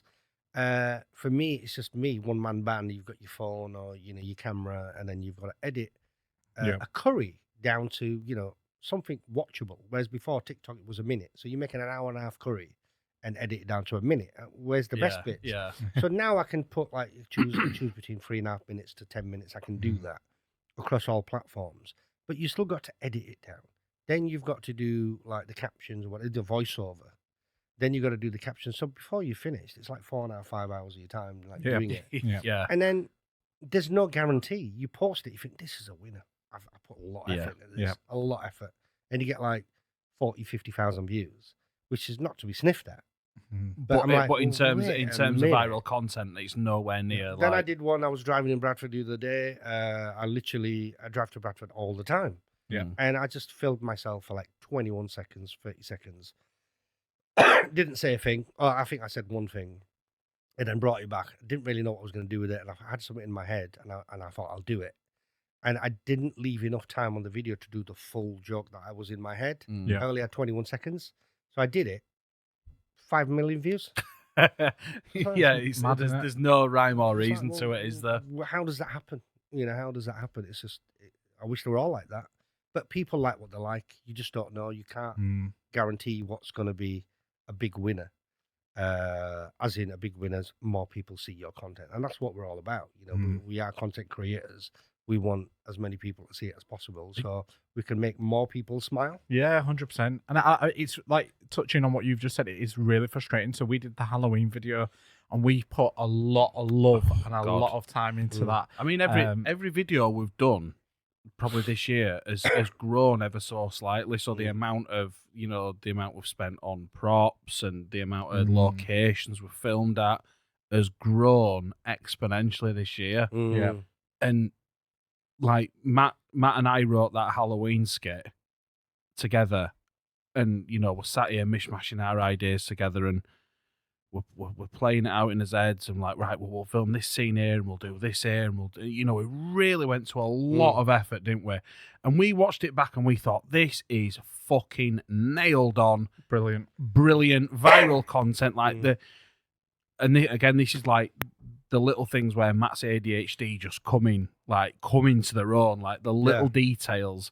So he's like, we'd planned out a scene at a laundrette, where the serial killers are trying to wash the bloodied clothes and they're getting thrown out. And it's the little levels of detail we went into. Like Matt's like, oh, well, why don't we have him reading a newspaper and we'll create a front cover for some sort of Murderers Weekly. Yeah, and like we've gone to so much detail. A lot of effort. And it were like, it did well, but like we're sat here thinking, how has this not gone viral? Like, you just don't know. I mean, going back to what you're saying about the comments, like, yeah, I do read them, but you do get a bit of hate. But the point is, we are also, although we're content creators, we are also naive. Yeah. The reason we're naive, we just imagine, because we use social media as well, we see other videos, and if you don't like something, we just imagine another person who didn't like our video would just keep scrolling. You know, because we don't go into somebody's video and say, that was shite, you're a twat, and you're a this, and you're a that. We don't do that. I've never done it. No. I'll only put something as positive or as a little bit of a joke to encourage somebody, and that's it. But something really nasty or negative or you're a this, you're a that. No, definitely not. I wouldn't do it, but I'm getting that. You get that all the time from, you know, the people you'd least expect it from. It's just bizarre. What do you mean? Just, you know, it's just bizarre. It's just like, it's just so bizarre. And I'm thinking, why are you doing this? And I just block. I don't mute. I just block them. It's easier. Maybe some people, they play on it. You know, they want you to, they want to get to you. They want to get under your skin. I don't have sleepless nights or, you know, I'm all worried and I just block them and move on. Yeah. And I thought, you know what, I'm just going to put my content out the way I want to put it out. So we've always had that blanket rule at All Star. So that since the very inception of All Star, you'll back me up on this. So we've wanted to create an environment, whether you're 18-year-old or you're 60-year-old, you feel comfortable enough to come. Yeah, we have a laugh, we take it close to the bone sometimes, but we're always a company that's encompassing of everybody, whether everybody's cultures, age, everything. And the one thing that I've always been really strict on is bullying. So like if we put up a winner's photo and somebody comments something derogatory or something that could be taken as offensive, gone. Boom, gone. I don't care. Honestly, this Bobby, I'll say this in front of everyone now. I don't care if you're spending £10,000 a year with us. If you go on and you say something like that and make somebody feel bad or negative, or you're bringing the energy down in the room, I don't want you. Absolutely. I'd rather take a hit, a £10,000 hit as a business, and get rid of you because, and I've seen it. I'm not going to mention names. I've seen it on other competition sites, and like, so they'll post a winner's photo, and the amount of negative comments underneath, and it's like, why would you want to play again for me as that winner? I'd think, do you know what? I've won. I don't want anything to do with them again. And again, this is why I say sometimes I don't read the comments, and it's not in a negative way. It's not because I'm not interested in what people have got to say. It's because I'm so passionate about the brand. Sometimes I take it to heart, and I think, how dare you write that? And, no, but you kind of have to, because it's your baby, it's your brainchild. Well, that's why. Why would now you take it personal? You would take it personal. Yeah. And sometimes I do take it personal. You know, and I'm like, oh, what are you on about? I think that's why now it's again, it sort of, we've gone full circle back to that team and having the right team. Yeah. So obviously I knew from the outset, only because me and Matt have, whether I knew it then or not, were very, very similar in personality.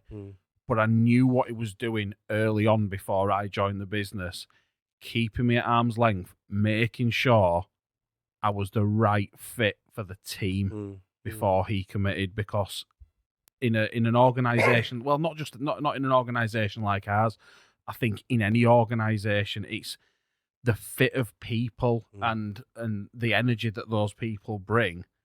Really defines how successful your business or your venture can be. I mean, the advice I can give to, you know, a younger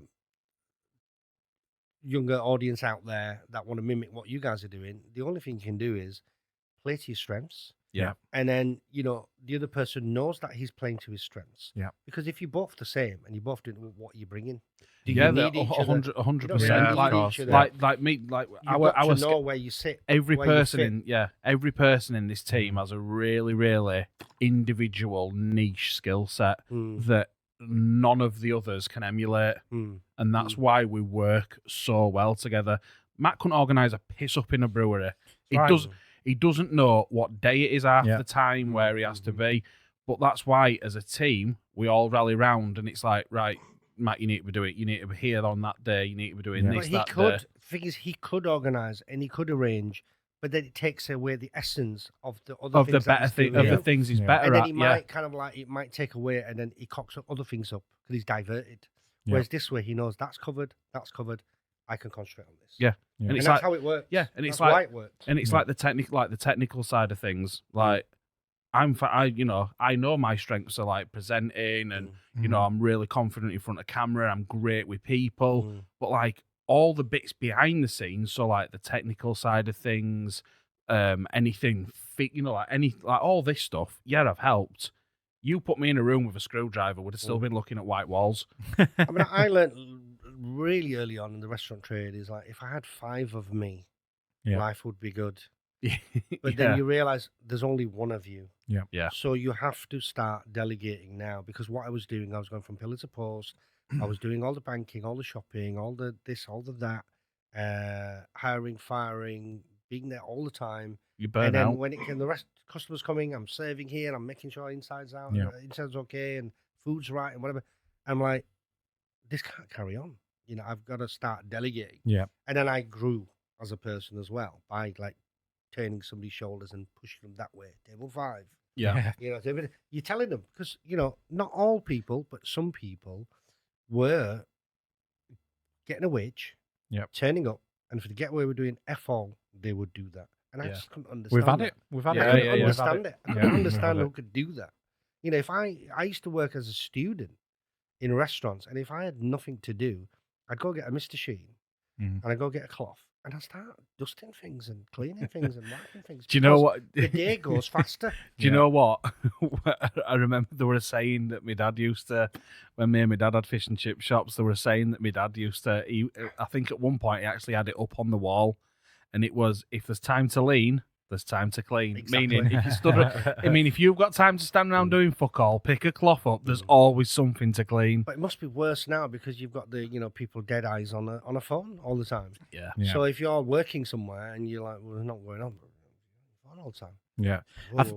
I think for me, what's I think has moved me on dramatically in terms of business is because of my mental health. The fact I've got ADHD and like living inside my head at 120 mile an hour. So if I go home now and I sit there and I try and watch TV, right, and I'm inside my own head, no, I can't cope, I can't manage. So this is why I will sit until like 10, 11 o'clock at night here. And I think I've played to my strengths, because I could have had that whole victim mentality where, oh, poor me, You can't concentrate, can't do this, can't do that, blah, blah, blah. But I've used it to my advantage, and I think that has seen me progress massively through business, because instead of giving like 8 hours, 9 hours, I'm thinking, oh, bollocks to this, I'm off home. Do you know what I mean? I'm off to chill out. You found something to put, concentrate your energy towards, you've put all your energy towards something, and it's worthwhile, and you're doing it for a reason. You told me, you've got kids, young kids, a young family. So it's all for a reason. Everything we do, me and my wife do, is for the kids. Yeah, exactly. We don't do it for anybody else. It's just for the kids. That's all we live for, really. I mean, obviously, before we had kids, we had different kind of like outlook in life. And we want to travel, we want to do this, want to do that. It changes every 10 years, but you have to have a goal, and you have to have a mission. Yeah, and the mission's being the kids, and that's it. What you've just said there has struck so hard, that as your goals, especially as a dad. I mean, do you know what? Here we are. We're sat here, 3 Yorkshire lads, and we're 3 Yorkshire dads as well. We've all got kids. And what you said then about this sort of 5 to 10 year cycle is so hitting true, because my son, who is now 17, he's just like starting to apply for uni position, like uni placements. Scary stuff. And like, it's crazy, because like I'm of that dive into everything feet first mentality. So like, he's seen a few universities like that are quite a lot further away from home, and I'm like, listen, son, like I've travelled there, like it's a great city, there's a great nightlife. If the course is going to offer you what you need, then just I'll miss you, but just do it. Whereas my wife's completely other school of thought, like, if there were a university in Rothwell, he'd be going whether he liked it or not. Well, I said to both my kids, I said, look, don't pick the uni, don't pick the city, pick the course. Do your research on the course, pick the best course. Was it scary as a dad though? Like, obviously you've nurtured them from being babies, you've protected them, you've cocooned them from the world. Well, not cocooned them, but done your best to protect them from all the evil in the world, and like all of a sudden, Like, because this is how I feel right now. They're on their own 2 feet. Yeah, like I mean, my lad's really independent. If he says, "Oh, me and my mates were off to Manchester for a day," or we're going off camping for a weekend, it's like, yeah, that's fine, but I always know he's coming back to me. Whereas when he goes off to uni, it's gonna be so weird because, like, Matt, you've seen him. He's like 6'2", built like a brick shit house. He's great with people, and I know he'll go far. But even so, it's like he's still my little baby absolutely. lad. I mean, every case is individual, absolutely. But I can only speak from my point of view. My point of view was, if I'm gonna guide these children, these 2 children of mine, all the way through their life to, you're going to be doing this, and you're getting them ready from a young age. Kids you can talk to. You don't tell them what to do. You talk to them. What do you think of you're going to do? What you aspire to be, etc. And then you're talking about unis and whatnot. The part of being fearful of them leaving isn't really have they grown. The test was, have I grown? Yeah. That's the test. And the test was, if you haven't grown, you ain't going to let them go. Yeah. And I've grown because this is what you've told them. You've taught them how to fly. Yeah. And then you're going to clip their wings? Yeah. No chance. You've no chance. You've spent all that time giving them the tools that they need. Exactly. So they've got to express themselves. They've got their life to live. Yeah. We'll still help them and guide them. We ain't going to tell them what to do. Yeah. No. I'm like at a really scary stage of my life at the minute. So obviously we spoke about this on previous podcasts, Bobby. So I struggled massively in all through education, to be honest. It wasn't through like a lack of intelligence. It was just I could never apply myself, and I never found like a member of staff or a teacher that bonded with me and said, well, actually, yeah, you are slightly different. You don't fit in that box of the curriculum, but that potentially you could go on, you could do this, you could be an entrepreneur, you could make something of your life. But I was always led to believe that was going to be a failure, basically. You're going to end up in a dead end job. And I can see it with my 2 children now. So like my eldest is in high school. She's really, really struggling, trying not to go to school and to avoid it at all costs. But then when it comes to an entrepreneurial side, like she knows in her head now, she's saying that she wants to start her own salon and do health and beauty, which I'm fully behind in. I'm trying to push and say, look, I'll stand behind you and make sure that you've got the tools and everything you need to be able to hit that with, succeed. at 100 mile an hour. I said, because I've made the mistakes, I've done it, I've been there, I've started business, I know what works, what doesn't work. And then again with my son, so my son at the moment in time, he's on a very limited schedule. So he's doing like between an hour to 3 hours a day at school. Going through all like the child psychologists at the moment. They're waiting to get an assessment for either ADHD or autism. But again, he's a very intelligent child. He really struggles to apply himself.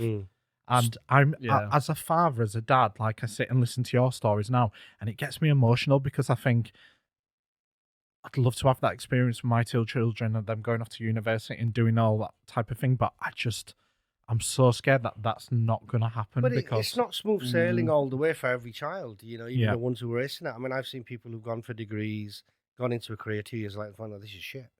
Why have I done this? Yeah. But it's like they've got 8 years gone. Yeah. It's like, why have I done this? My brother did the same thing. So you'd also channel in from your experience with your kids. But the thing is, the tell is like, I think we talked about it in one of our discussions about young kids in general. Like they get a really bad name in this country. The terrorists, the snow focus, Generation Z and X and whatever, they're terrible. They get a really bad name. There's some bloody good kids out there. Yeah. Really hardworking, good work ethic, very intelligent, but not all of them can apply themselves with books, with maths, English, etc. And I think the system's getting better at that, though. Yeah, but the system's teaching them as well because society says, well, we've got nothing for you. Yeah. But if we get more people like yourselves who are entrepreneurs getting into these schools, talking to the kids and saying, it's not over. There's a big world out there. Yeah. And then teaching them some basic life skills, life economy, business. They don't study business till they're like, 17, 18, maybe 19, but they don't teach you the basic business. Like, bank accounts, tax, actual life skills. Yeah. You're not getting that, and they need to change that. I think the education system's antiquated in some ways because it's still very curriculum led. And I think, don't get me wrong, some of the stuff that they teach is really, really important. Yeah. But like that curriculum sort of based system is what they were implementing in schools in like the 20s and the 30s. And as a society, we've moved on from that. Like the whole purpose of the education system is to equip those kids for the big wide world. Yeah. Now, like we've said, I think there ought to be mandatory lessons on fucking hell. Like when I left school, I knew fuck all about money, absolutely nothing. Yeah. So like, and I were of the generation, and Matt will probably agree because we're practically the same age.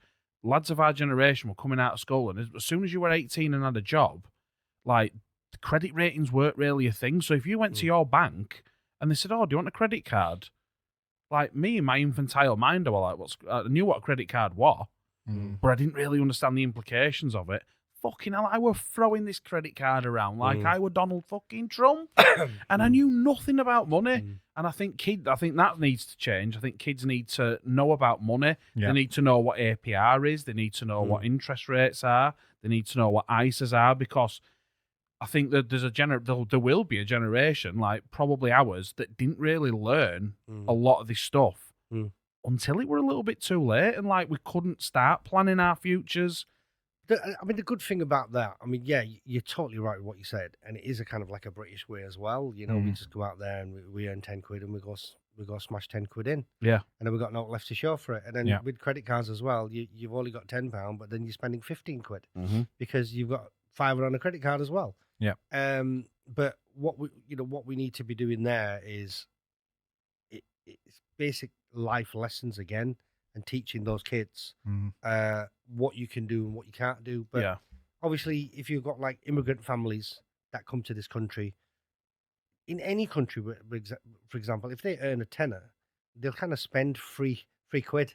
Yeah. Or they'll spend 4 quid. Yeah, and it's that mentality. Because there's always that, well, wait a minute, we could be leaving any minute now. They might kick us out or might lose the job or whatever, and we have to go back. So they'll put that away.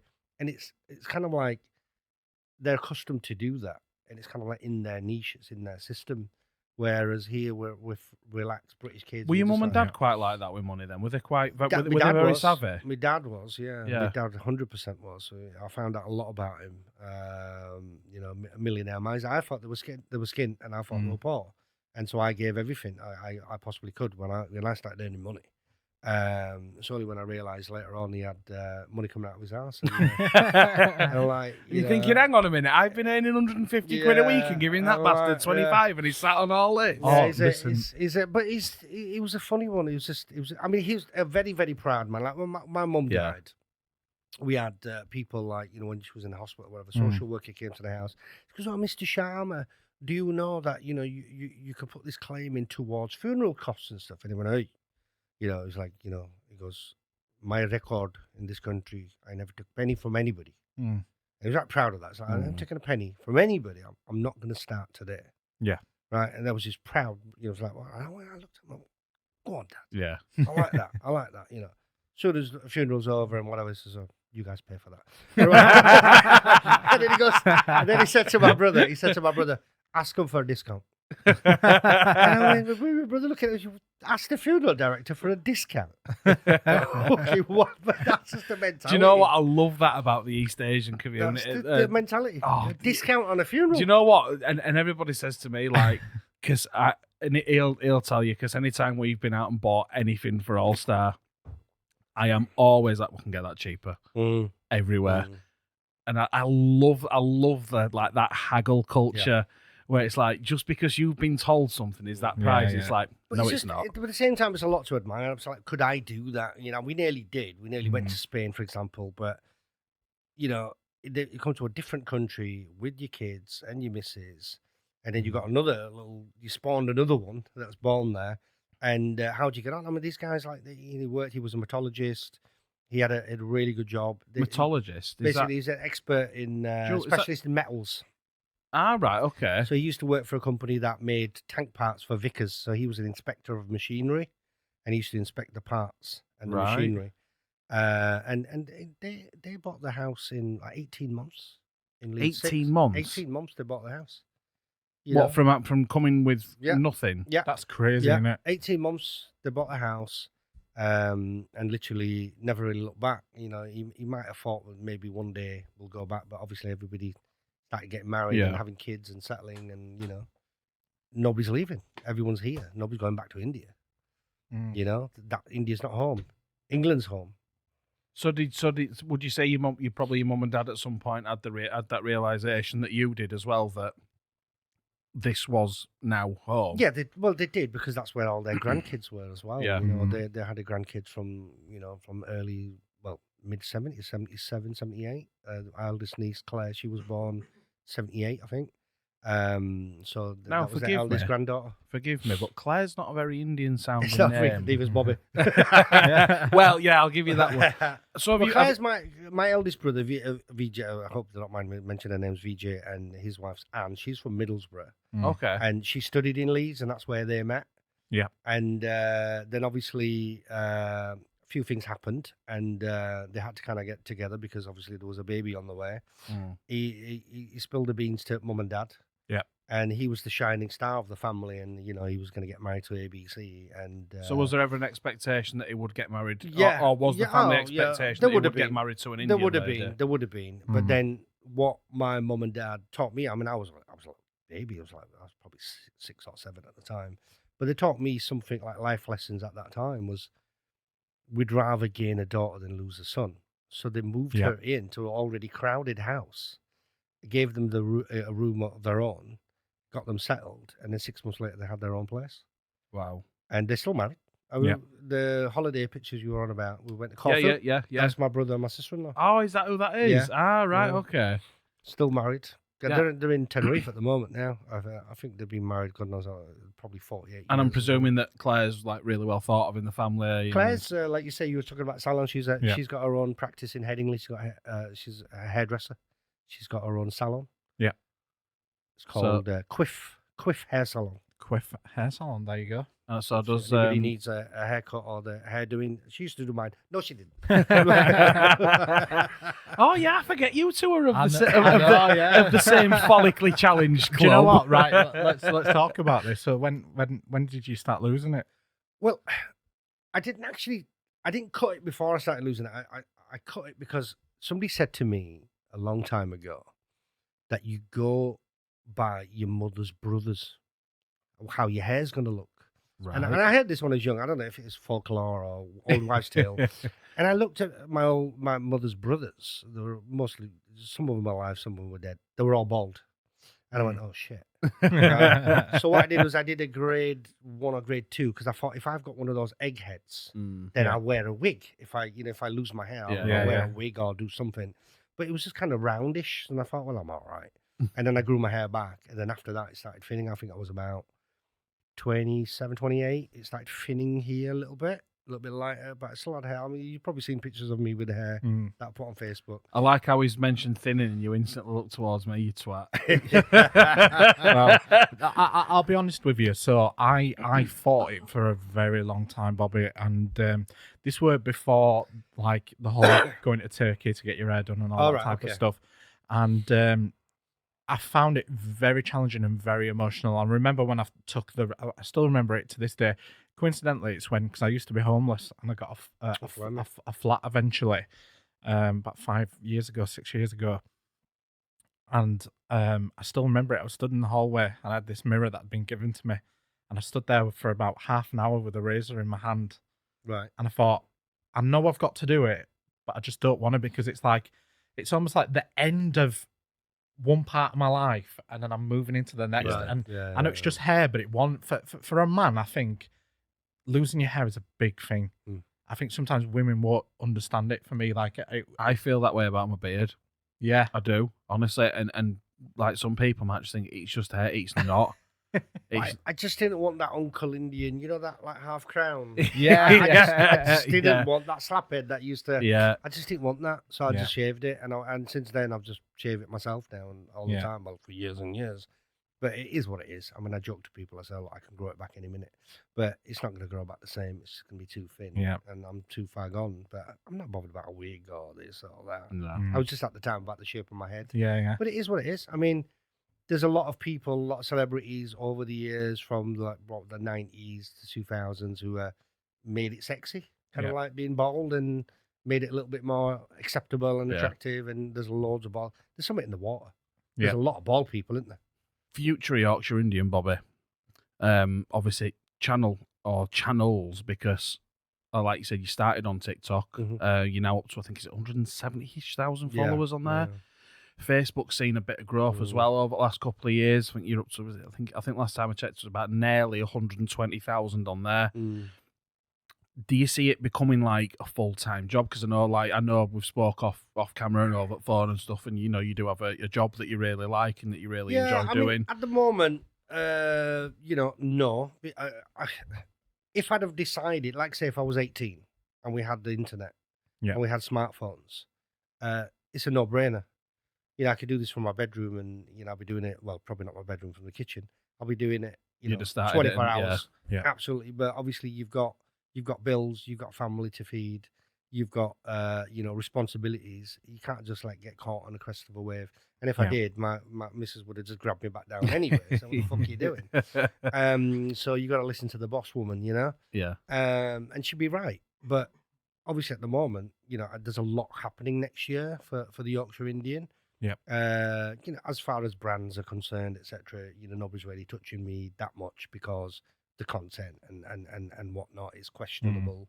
So they kind of like they want a little bit, but they're staying away. Yeah. Which is fine, But if anybody wants to do any kind of like collaborations or brand awareness, let me know. That's fine. And obviously, I'm presuming you'd never change like your style of content either, just to suit those kind of brand deals. I mean, I have done, like, when I do videos, for example, for restaurants. These are not sponsored videos. This is just me doing it. Yeah. I pay the bill. I go there. I order the food. I don't. I'll do a little bit of filming. I might advertise, but I'll only film it and put the video if I like it.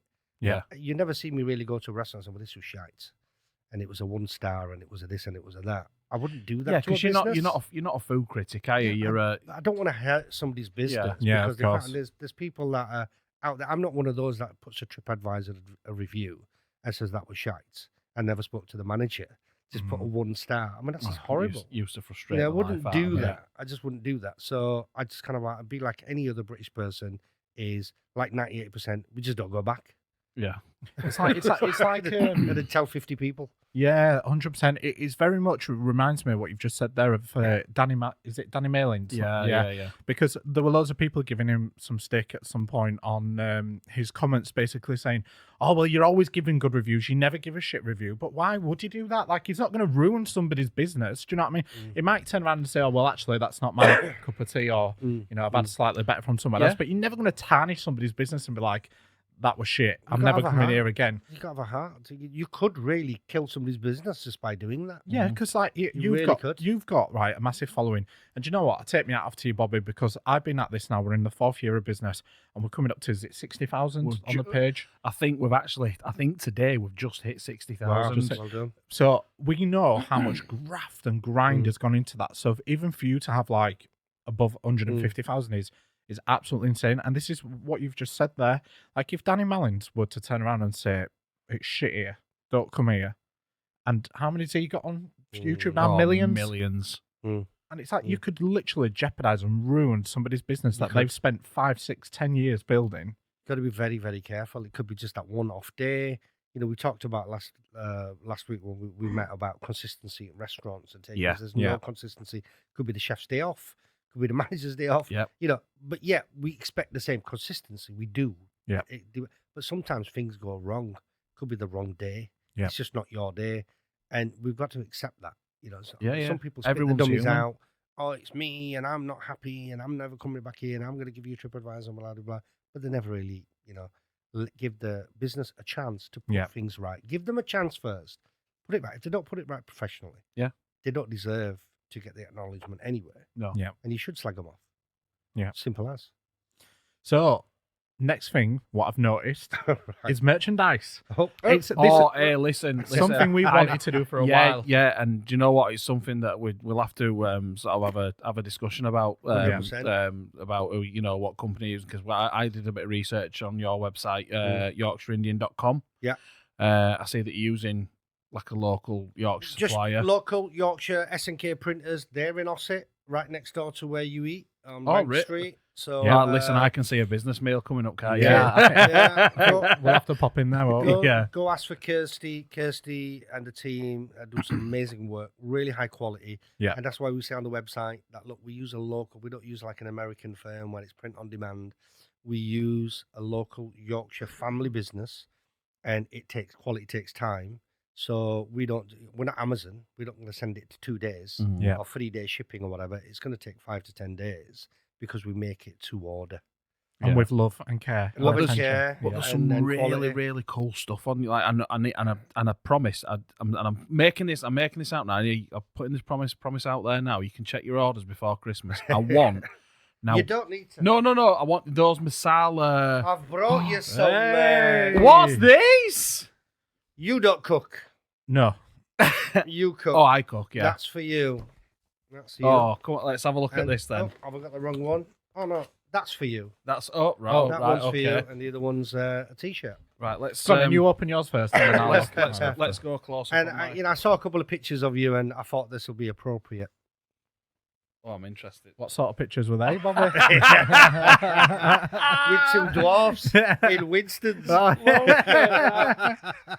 Sexy Listen. That your eyesight's spot on, mate. Well, oh, do you know what? I can't wait to cook in that. I really can't wait to cook in that. Now I know you do, because obviously you're quite ripped. Am I? Yeah. Oh, I've seen your videos. Hang where on you a got- minute. What's going on here? Listen, no. So there's quite a few of his videos where he's got one of these aprons on and nothing on else. underneath. Oh, I stopped doing And I that. tell I you what, stopped he's a doing that. fine specimen of a man. Thank you. I stopped doing that. I won't be doing that. I'll put it out there. Nobody wants to see my side boob hanging out the side of an apron. Oh, God. I've seen too much of that side boob. Right, let me have a look. Fantastic. Thank you so much, No, Bob. you're welcome. You're welcome. Let's have a look. But yeah, I mean, these are flying out. I mean, people have just really got a crest of a wave and they're ordering. I tell you something. You're Not always to, saying that. Outshine you. But Oh, mine is mate. better. Hello, Buster.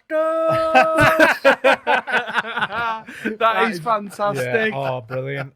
Oh, mate, thank you so much. Do you know what? Genuinely, I'm not just blowing smoke up your ass because you sat in front of me. That looks amazing quality. Thank you very much. Thank you. Like, really, really you. good. I might Does wear a it great to job. Works Christmas Day on Saturday. Why not? Oh, yeah. Why not? That's what I say to people. I say, are you brave enough to wear one? You know. Oh, and a lot of people are. They're Yeah. brave enough to wear, and Yeah. we've got loads of Christmas orders. Thank you for that, Bobby. For that. That's You're welcome. amazing. You're absolutely welcome. And then next time we'll get you because I've got a new order of spice boxes coming. Yeah, what are they Masala called? dabba. What? Masala dubbi. Masala dabba is called, a singular. Masala basically means spice. Yeah, it's those little Dabba spice means dishes. box. Yeah. So I've got a new one, like a 12 container one with separate lids. Ooh. And I'm going to pass you guys one, and then you can raffle it off to your followers. Oh, For We'll free. do it. We'll do For it. charity We'll or do it whatever? for charity. Yeah, for charity. We'll get it signed as well. Get it signed. Well, it will be signed, actually. I think I've got the Yorkshire Indian, because it's beveled. And I think I Oh, told him wow. to engrave Yorkshire Indian underneath. So Yeah. you know what they're like. It's really Yeah. good quality, but the message always gets translated. So I'm only going to find out next week when the shipment comes. So are these actually being made in India Made as in well? India, made in Oh, Delhi. fantastic. Oh, that's amazing, A isn't it? company called Kings. They do some really high quality metal, stainless steel. Yeah. Really good craftsmanship. And so, obviously I charge accordingly, but I didn't want shit. I Yeah, wanted good yeah, stuff. yeah. And most of the people who bought it, I've never had a complaint. Yeah, I must admit, because from someone who cooks a lot Mm. and I like spice as well. Yeah. And so, like, I'm always like, I just think it'd be so much easier having everything in front of you in a little like closed container where you can pull the lid off and it's like, 100%. chili powder, turmeric, coriander. And it keeps it the right condition, it keeps it fresh, Yeah, it keeps it cool and dry, and you get longevity out of it. So it really works well, and it's all in one place. oh well, you'll have to drop me a text when they drop back on 100%, website, and yeah, I'll 100%. get that order in. 100% will do. So yeah, in terms of growth then for the Yorkshire Indian, Oh, I mean it's What's your prediction then? Because he's 120,000 followers on Facebook now, and 169. What are you saying? I reckon if you carry on riding the wave and you're consistent with the content, we've talked about that numerous times tonight. Consistency. I reckon over 1 million. What? Yeah, easy. Really? Easy. I think so, because if you can get to that already, and your content is getting better and better and better each time, because I think you've hit that peak now where you know what your followers and your viewers want.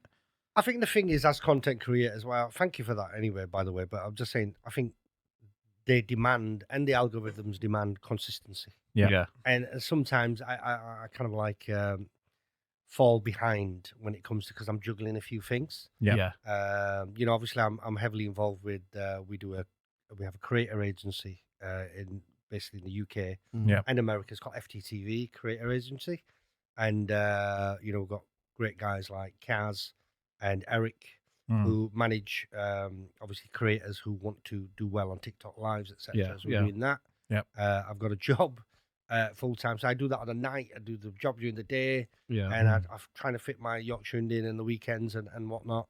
So I fall foul of not putting enough content. So I need to put consistent content, and probably that will be. And I think the new year it'll change. And I think you've cornered a sweet spot at market because you've got that Indian heritage.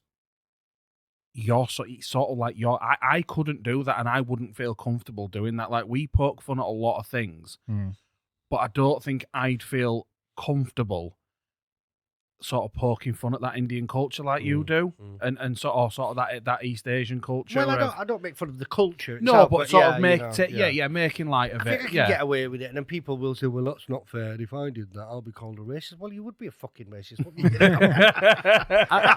Dickhead. No, it's not fair. I think the landscape's definitely changed over the last few years, though, because we briefly spoke about it before. If you look at programs before, like Goodness Gracious Me, my God, Citizen Khan, and back then, I still remember it to this day, with that scene where they said, "Oh, let's go for an English," and like that's poking fun at obviously a different community, but it's all in jest, it's all in fun. Like, we know it's fun, and they're playing up to a stereotype, and I love that. And I think we are slowly getting back to it. I think it's just over the last couple of years, I feel like it's this whole wokeness. And do you know what? I think creators like Bobby are showing everybody, look, we can still laugh at it. You can still laugh, and it don't mean you're a racist. It don't mean like these stereotypes. It doesn't mean shit. It just means we all find different things funny. Yeah, 100%. Well, what we find like in this country is like Indians have been obviously in general second, third, fourth generation. They just want to get on with their lives, their British lives, or English lives, or Welsh lives, or Scottish lives, or Northern Irish lives. They just want to live here, part and parcel, and be treated as equals, and just get on with it. That's all they want. You know, they're integrating into society. They don't want to be harassed and slagged off by other people that say, "Well, what you doing? You acting like a coconut." No, I'm living my British life. That's all I'm doing. I still love the essence of India. I love my Indian culture. I love a little bit of the religion. You know, what's wrong with that?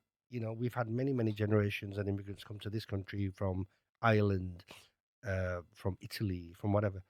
You know, if you move to Australia tomorrow with the young kids, you're going to tell your grandkids stories about England. Yeah, of course. You know, you're going to make them a Yorkshire pudding now and again, and you're going to do all sorts. And they're going to think, "Wow, what's this amazing place called England? That's the motherland." And it's the same thing. We're not taking anything away from England or Britain by loving India. You know, we're just celebrating the essence of it. That's all we're doing. Absolutely. Completely agreed. So there we go. Thank you very much for tuning into episode 4. You nearly forgot. nearly. The math.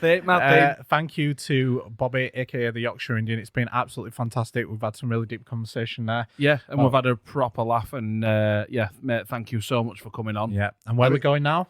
We're going for a curry. Yeah, go for curry. No, I don't eat that for them. But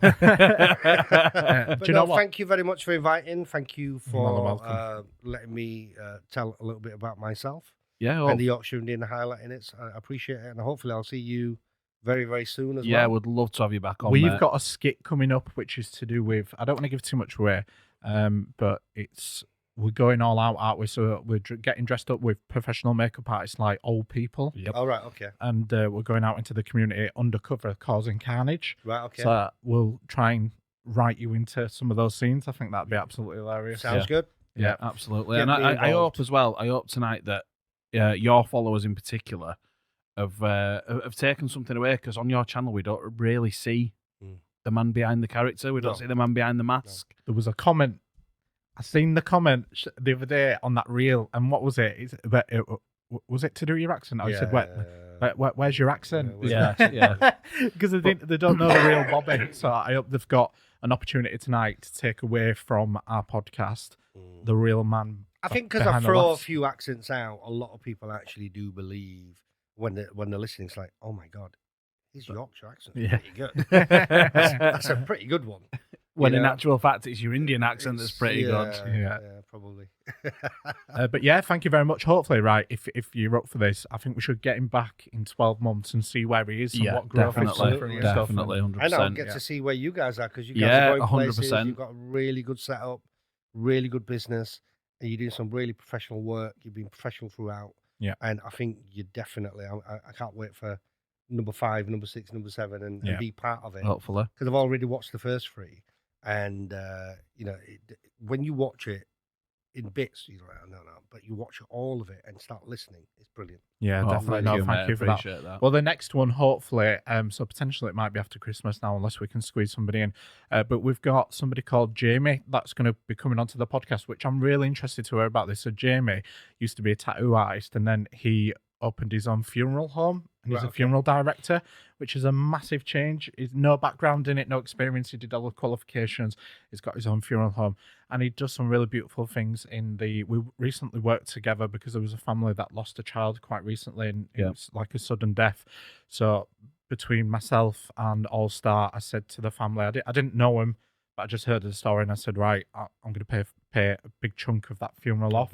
So Jamie, Jamie turned around and I said, I'd love to get you on the podcast, because it's such a taboo subject. We don't talk about death ever. No. And, to get his whole view on it and what it's like being a funeral director, and how does he deal with it like on a daily basis? Because if you've had like a really upsetting one, it's a child or something like that, how do you then close those gates and go home and be a dad and a family man? It's devastating to any family. Devastating. It'd be good. I've seen it firsthand with my own brother and sister-in-law. They lost a son, and never been the same since. It's devastating. Yeah, devastating. So yeah, that's going to be, hopefully we're going to get Jamie on, and that should be a really interesting conversation. But yeah, and then until after Christmas. Yeah, so if we don't see you before, see you through a window. Yeah, if you don't see an episode up before, on behalf of everybody at All Star Prizes, myself, Matt, Sid, Claire, everybody involved, we would like to wish you a really, really Merry Christmas and a lovely New Year. I hope whatever it is you choose to do, it's filled with love, laughter, and most of all, regardless of whatever circumstances you're in, just enjoy the people you're with, because that is what Christmas is all about. And before we sign off, in less than 6 days' time, somebody,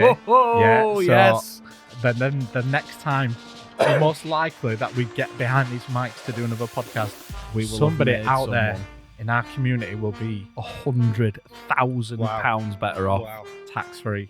So, yes. Where do I get my ticket? allstarprizes.co.uk, Bobby. Yeah. And hopefully we ain't crashing in the helicopter.